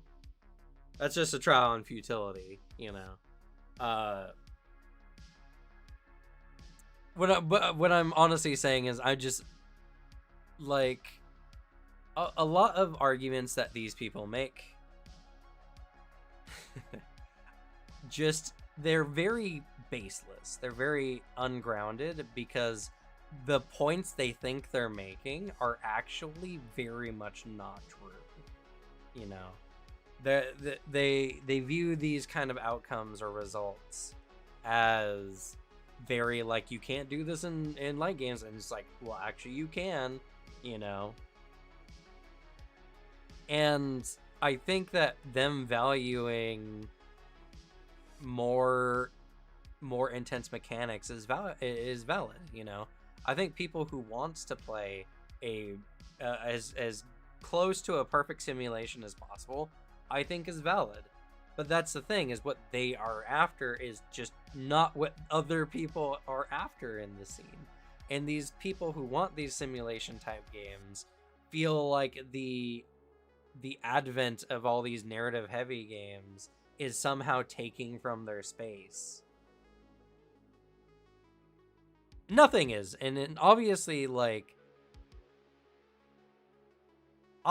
when you look at anything that happens in the scene, there's just loud minorities and a quiet majority that kind of sits somewhere in the middle. I was gonna make a graph today about kind of the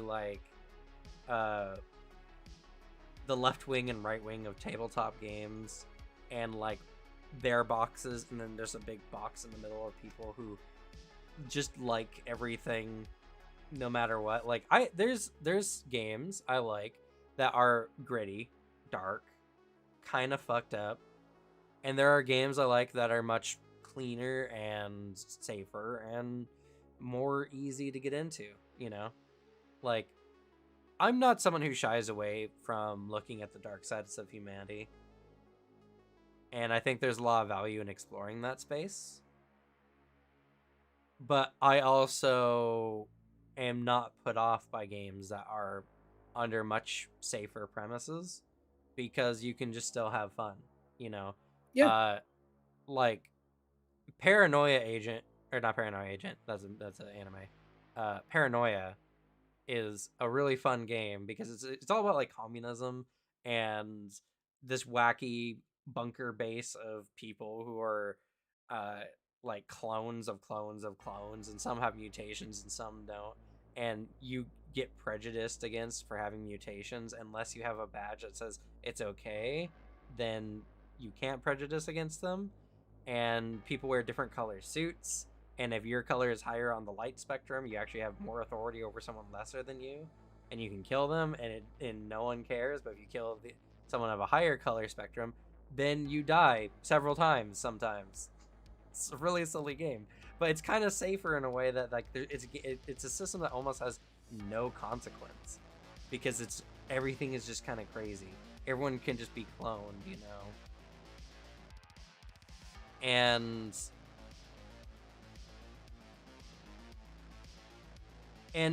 DM Rawlings, I think that's fine. I think wanting to seek more extremes in games, or wanting to find games that are more willing to push boundaries, I think is okay. It's important. I think honestly, it reminds me of a really interesting point. There's a great video review of the video game Werewolf the Apocalypse Earthblood, in how in the original Werewolf the Apocalypse, it is very strong in the eco-terrorism, commit it now, messaging and ideology, because literally you're fighting against an evil manifestation of pollution and climate change. And then the video game, they toned it down really hard because they were too scared to have that message in the video game. Cause yeah, like literally, uh, I cover a lot of World of Darkness stuff, so it's on my mind a lot. But like, it's that idea of some things are just scared to have a strong stance when they're very clearly like tiptoeing around it, but also like building on Camp's point, like I am a giant fan of Grimdark. I love Grimdark stuff. It's my exact vibe. If something is Grimdark, I fuck with it. Also, having just kind of fun things that are nice and enjoyable and not very heavy is totally fine. You can just like things. I don't know. I like goofy, dumb shit a lot too. I'm a fan of Grimdark. I also am a JoJo fan, so you know I run both dichotomies. I think the most interesting part of the whole conversation about like sanitization versus not is this is not a new thing by any means. We're just in the current rotation of like society we're currently in. We are currently heading into a much more prude, much more PC focused direction. The same kind of stuff happened back in like around the era of the prohibition and stuff like that. A lot of the moral committees and moral ethics that were trying to hyper sanitize a lot of things, remove gore and stuff from movies, and remove violent video games. And actually, that's why in the 80s and 90s, we had kind of the advent of grunge and the dark, messy, hypersexualized, like Conan the Barbarian style of media that came out a lot, because that was fighting against that like hyper restrictiveness, and people wanted to explore these almost taboo subjects at the time, and we went really heavy into it. And what happened was people became more okay with you know having certain prejudices and using harmful language and all kinds of stuff. And it was just because we laxened too much, which is normal. So what happens then? We get the inverse, and we get this hyper like PC culture, hyper woke culture, they're calling it now, in this era time of kind of toning that back a bit. And at some point, probably in 50 years, we're gonna go back to another era of the hyper, like grunge, dark side, whatever they're gonna call it, anti-woke culture. That's gonna be people exploring things that are viewed as taboo. Like, people act like any of this is new. And it's just because most people alive today, or most people on the internet we're talking about anyway, weren't around during the super hyper moral era of the US,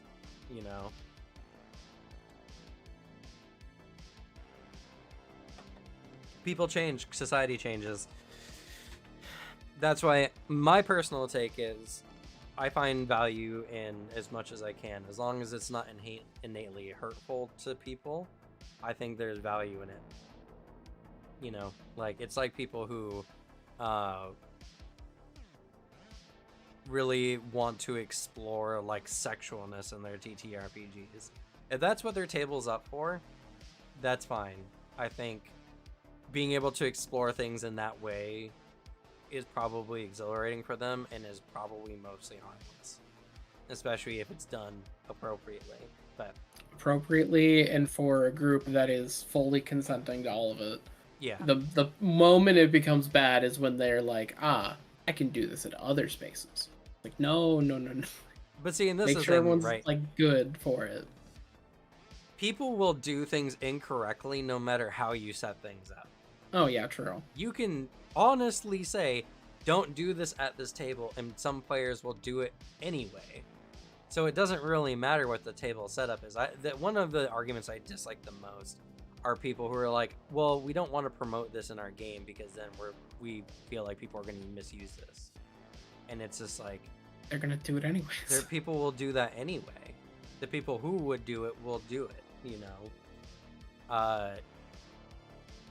The idea of like you can't trust people with common sense stuff. It's like the whole the lady who burned herself on McDonald's coffee, which turns out like the coffee was way hotter than it should have been. Yeah, way and hotter, and then the stuff. lid wasn't completely on. Like McDonald's fucked up. But like on both sides of that, it didn't really matter on like the grand public scale. You know what I mean? Like making coffee not as hot or whatever. It's just like, what if they choke on their coffee, you know? Or what if someone at the McDonald's just makes the coffee too hot anyway? Like, it's still going to happen. I'm definitely for putting in procedures and different things to make sure that things are safe. You know, that it's known that what people are dealing with are things that can be potentially damaging to those around them. That's why when a book is out there saying, hey, we see that, you know, things like mental illness are misused in media a lot. We just want to inform you that we don't view mental illness as some kind of gamified thing for players to play around with. That's okay, because they're just letting you know that doing that is damaging to people. Now, when it gets a little much, when they talk about it ad nauseum and they're like, they're saying, when you're considering this, don't do this, like they're implying that you would, which is where a lot of the people are getting the preachiness from. It also, I think it's just kind of dangerous to do that in the first place, because if you have a statement saying, like, you might be wondering where these rules are that are in other more supernatural horror stuff. This is the reason we're not doing this. The difference of it then is by actively going and saying, now you might want to do this, don't. That makes you bad. On the other hand, while you can pat yourself on the back as like a writer being like, I did it. Another soul saved. Someone out there is sagely nodding at every time, like, oh man, I didn't think of that. Oh, I won't do that.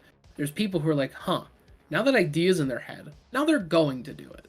Yeah. Now they thought about it, and now either they have the idea in their head, they're gonna do it, or some asshole's gonna do it purely out of spite. Well, it was Like, shown I don't like know, yeah. Prohibition was the highest level of like alcoholism related stuff Yeah. in American history. Yeah, literally. It was a clusterfuck. You know what's funny? Now, like, we live in Washington, right? So, like, weed is legal here. Legitimately, I feel like people smoke way less weed than they used to. Yes. As someone who's grown up around a lot of stoners and currently smokes the weed, it happens, but it doesn't happen that often, and it's a lot safer. So it's just when things are allowed, people can go through it in better channels. But like it's just, I don't know. I get the want to put down, like, because there's the good of like safety tools and putting things in place for like for players, for people at the group to be like, ah shit, this thing is really fucking with me. Way to signal to the DM, hey, I really don't like this. Uh Fair. I mean, I have my lines in the sand. I have them too. I like my GMs know my line. I absolutely refuse to role play or take part in anything like romantic role play with either the DM, NPCs, or like players at the table. I refuse because those are my friends and I don't see them like that, and I cannot separate that boundary. That is a hard line. And it's fine to have those. The difference is when you over adjust and are like naming every particular way that it could be broken, or every particular way a thing you make could be used poorly. You're just putting ideas in the heads of bad actors who will now take that and run with it. Yeah, and I mean, like I said, in this scenario with the Candela Obscura book, you're getting a bunch of people who are just highly misinterpreting what the writers are saying because honestly it was a bit overstated in the book. It's like it hurts to be too safe sometimes. And I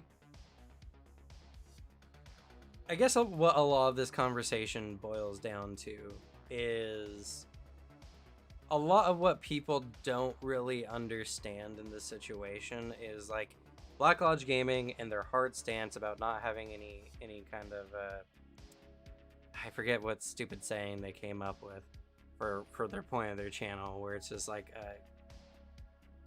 no. That's the no quarter thing.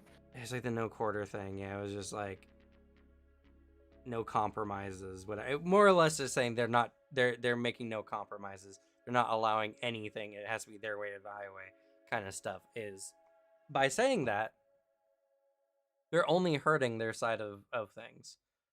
The whole idea of this whole community of people who are so upset about rules like games or hyper sanitized games, the more fuss they make about it, the more they validate their opposition's side. The more they vehemently fight against it, the where they're like, well, I guess we have to put more of this safety stuff in. Otherwise, Yeah. people like this get free reign.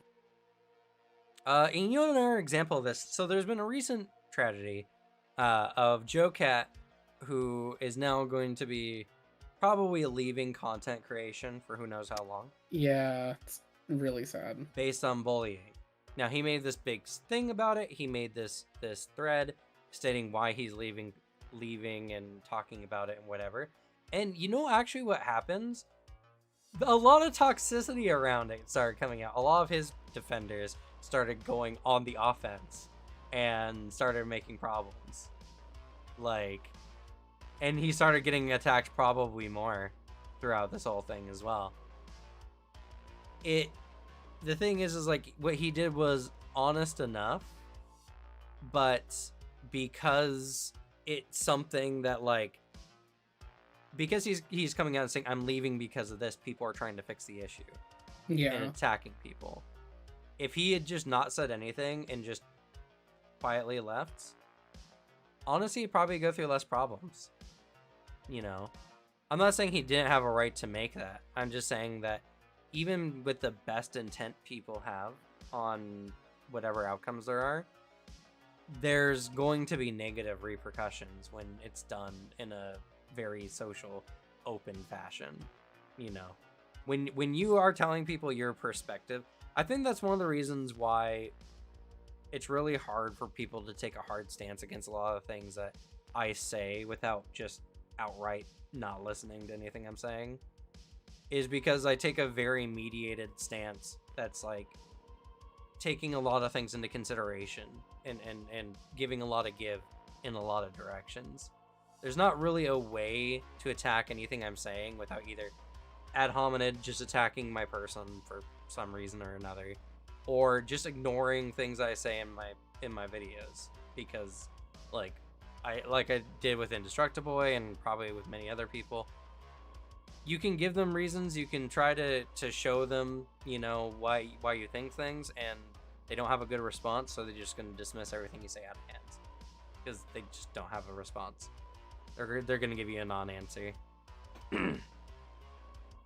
And that's that was how the most frustrating part of that. Yeah, right. Is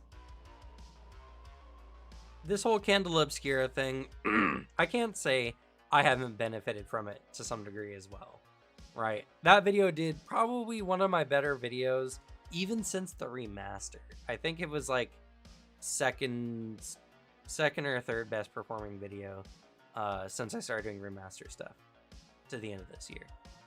Pretty good. It's not the best I've done, but it's good. And if I had made something negative, then it would have probably done much better, you know.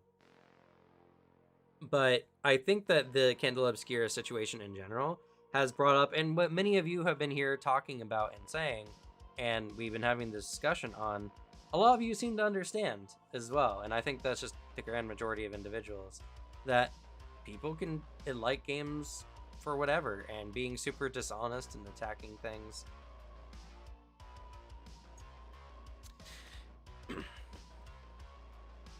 And making a big grandstanding statement about it really just kind of in the grand scheme of things feels very petty and feels very insubstantial. You know what I mean? Like like I'm glad that the Black Lodge gaming guys are super enthusiastic about tabletop. But the way they're going about it in the end is just hurting tabletop. And that's frustrating.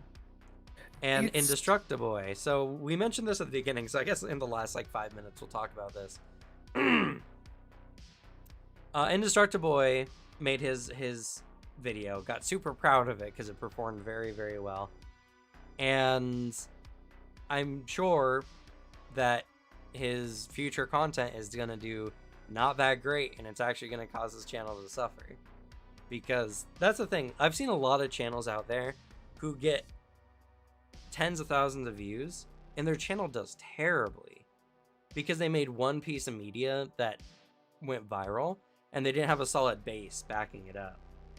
So people want to go viral all the time, but they don't understand that when one video does really, really well and everything else does very poorly, the algorithm tends to hurt you more than it helps. Yeah, and then so talking about Indestructible, since we mentioned it earlier. So there's this big controversy that came up about a new D&D art piece that came out that people started, heavily scrutinizing because of their prior engagement with AI art. Yeah.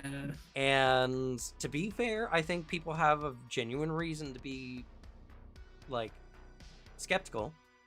There is a reason. There's a reason to scrutinize. It's happened before, and there's reason to believe Wizards of the Coast and Hasbro be like, you know what, guys, we're sorry. We have policy, no more AI art, and then immediately sneak around and do it again, thinking and try to find a way to get away with it. Yeah. So I don't blame people for being skeptical, but to make baseless claims based on very, very flimsy evidence, which sounds very familiar. Indestructible, who was the darling of the OGL, who came out, and really that's where he got a lot of his momentum going forward, came out and then just made himself look like a fool. He overplayed his hand and had to backstep, and I'm sure if you had talked to him about it, he's like, yeah, everyone makes mistakes. I don't see why everyone's being so critical about it.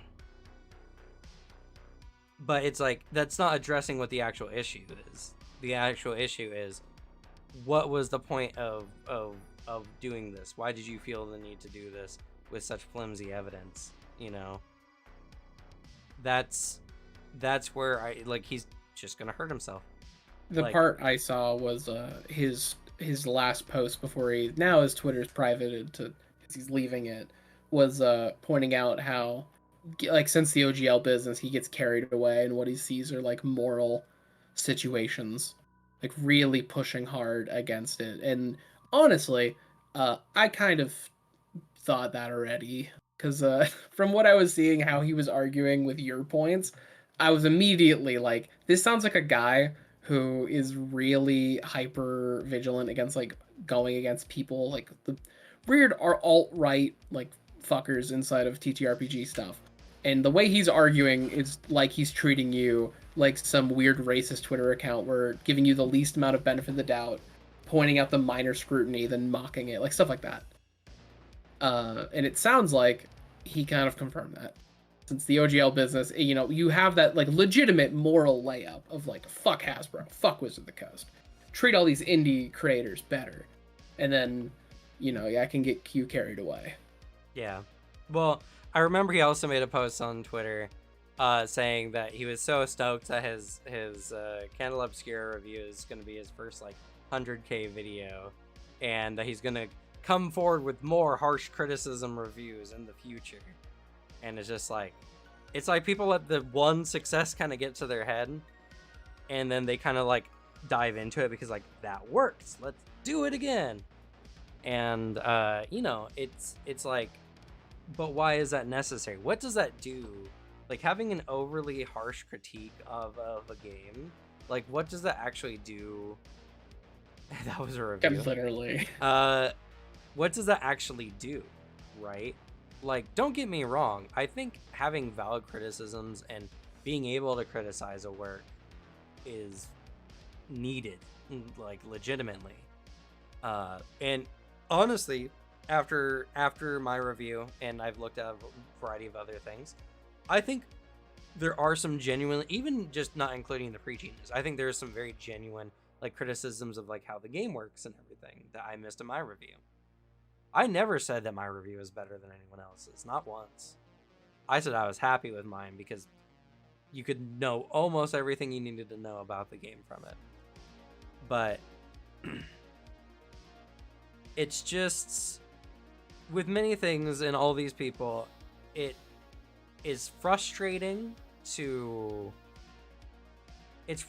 people who are trying to like elevate the entire field, when you get these people who are just doing nothing but creating divisions and creating discord in the scene rather than working to elevate it. You know what I mean?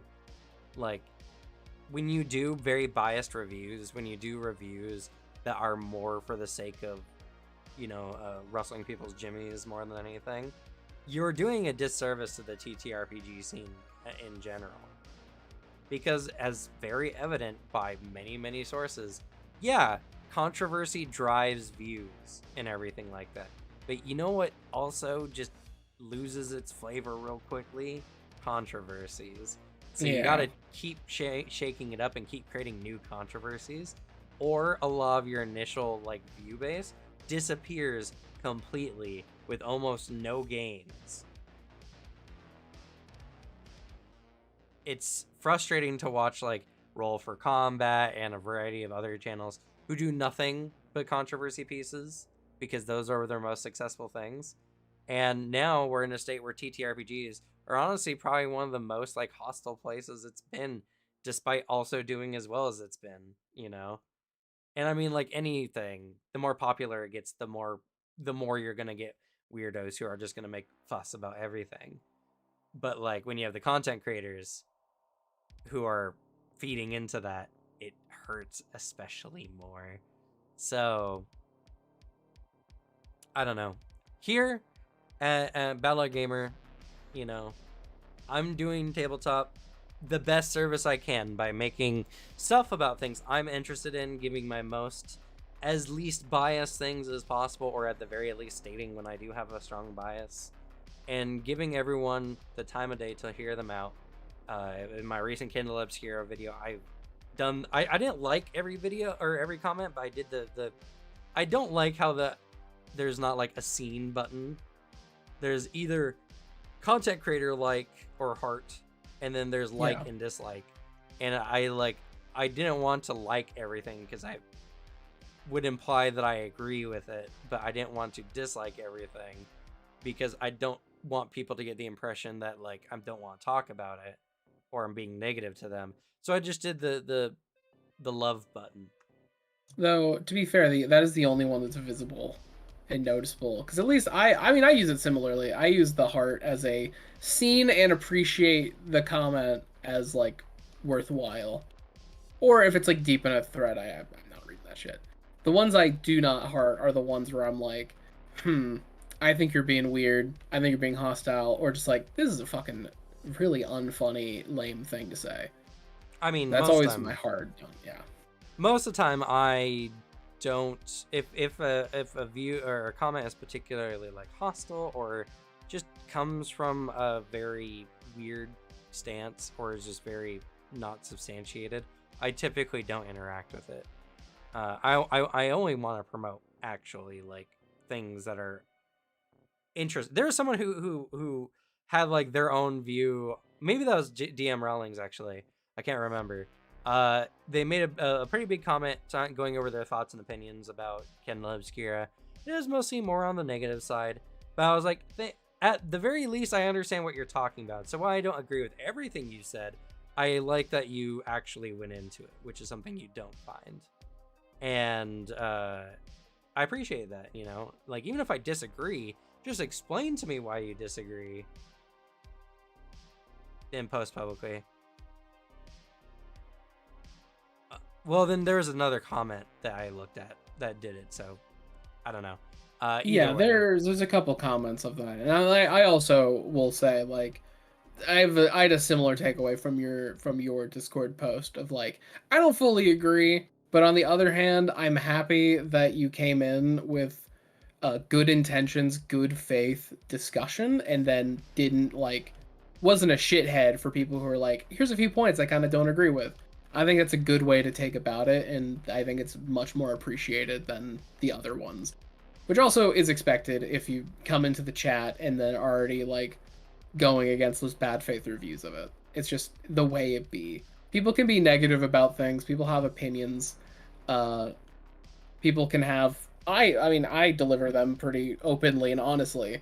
The difference is, are you going to sit there and try to act like what is purely just taste is some way objective for every other person? Or are you willing to make the point of, oh yeah, I didn't like this thing, but I can see why someone else would? Which is a lot of the points I have. Yeah. And I mean, that's just, like if you can at least get into someone's shoes enough to see why they would like it, even if you very much dislike it, even on a moral scale, you know, that's more valuable than just completely dismissing someone's viewpoint out of hand. I can say like safely, it was a comparison I made to Cam when we were just discussing a lot of it. I can sit here and be like, I can see why people like Monster Hunter. I understand the appeal of it. I can understand that there's a lot of excellent work that's put into these games. The music's fucking killer. The monster design, fuck yeah. However, they're the least fun games I've ever played, both gameplay and control wise. But I would never shit on someone for liking Monster Hunter. I just don't like it. It's not for me. I've given it a fair shot. Not my thing. And that's fair. But that's pretty much it for this table talk. Had a lot to talk about. My goodness. God, yeah. My throat, man. My diaphragm is I'm getting very sore. dry. But thank you for everyone in chat who participated in this discussion. I wish we could have gotten some more dissenters at the very least, so we can at least change people's views, or at least try to, but we'll see about the comments. We'll see later. the comments in this one. Yeah, I'm keeping an eye on this video. I want to see. There's a lot of people who don't want to talk to you. Actually, they just want to tell you what their points are. True. And cowards, but absolute also, cowards. Like, then why comment? I could just comment back. I don't know. Regardless, let people enjoy tabletop how they want to enjoy it. Candela Obscura is a good game, not a great game, not a top 10 game, probably top 20 game. But if someone looks at it and gets interested in playing it because of Critical Role or whatever, and that gets them into other games other than D&D 5e, that's fine. And not that there's anything wrong with D&D 5e, but it has such a stranglehold on the market that people need to start looking outside of it. So that's one of the biggest reasons why all these negative reviews are more hurting the scene than anything. Probably one of the most easily recognized non-D&D tabletop systems coming out, and people are instantly getting super hostile about it. Come on, people. If you it's okay that you don't like it, but you gotta know that you're just hurting tabletop by turning people away from a game that could take them away from D&D. You can be negative. You can make a review that you don't like a game. The difference is just are you doing good faith? Don't be just a shithead about it. Examine your opinions. Use it as a moment to connect in that way. As someone like me who's very connected to film and art criticism, that's my educational background and my whole thing. Use it as an examination to almost review your relationship with the media that you're covering. That is the fun of it. Just actually be open and introspective about why you believe the things you believe. Yeah. And Duck, you know what? I will give you that. He did motivate a lot of people to check out Vaesen, which I think he did make me aware that Vaesen is a thing that exists. So I'll have to look at that at some point because everyone here said it's good. So, but it's possible to get positive things out of negative things.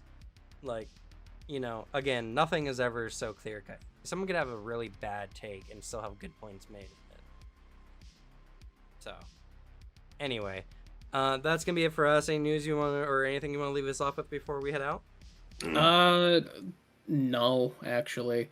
The only one is there's a lot of new faces in the chat here. I'm Glue Boy. I have my own channel. It's linked in Cam's YouTube, or just look up Glue Boy. I cover Warhammer 40k lore and currently just Vampire the Masquerade lore, branching to later World of Darkness stuff overall when I actually get the stuff to research it. But yeah, that's what I'm covering. I am taking a break for holidays. I'm big chilling playing Warframe. So no videos like that's gonna come out today or Monday, but stay tuned. After Christmas Day, I'll be back in posting some stuff. So if you're in any way interested in tabletop lore and Warhammer lore, go check my shit out. Okay. And, you know, if you haven't done so already, like, follow, subscribe on your platform of choice. Talk all things tabletop here, including war games like Warhammer 40k. I will be covering a rogue build for Pathfinder 2e tomorrow. And, you know, stay tuned on the channel. I'm sure I'm going to have other pieces about TTRPGs in general come out, other really good videos. Honestly, our base has been growing. Also, we do a lot of Lancer content, and a lot of Lancer people really like that. So, yeah, this is definitely the channel to be. We also have a Discord linked in the description or below on Twitch, where we, you know, talk all things tabletop there. We got a pretty big community now. We're over 200 and some odd members.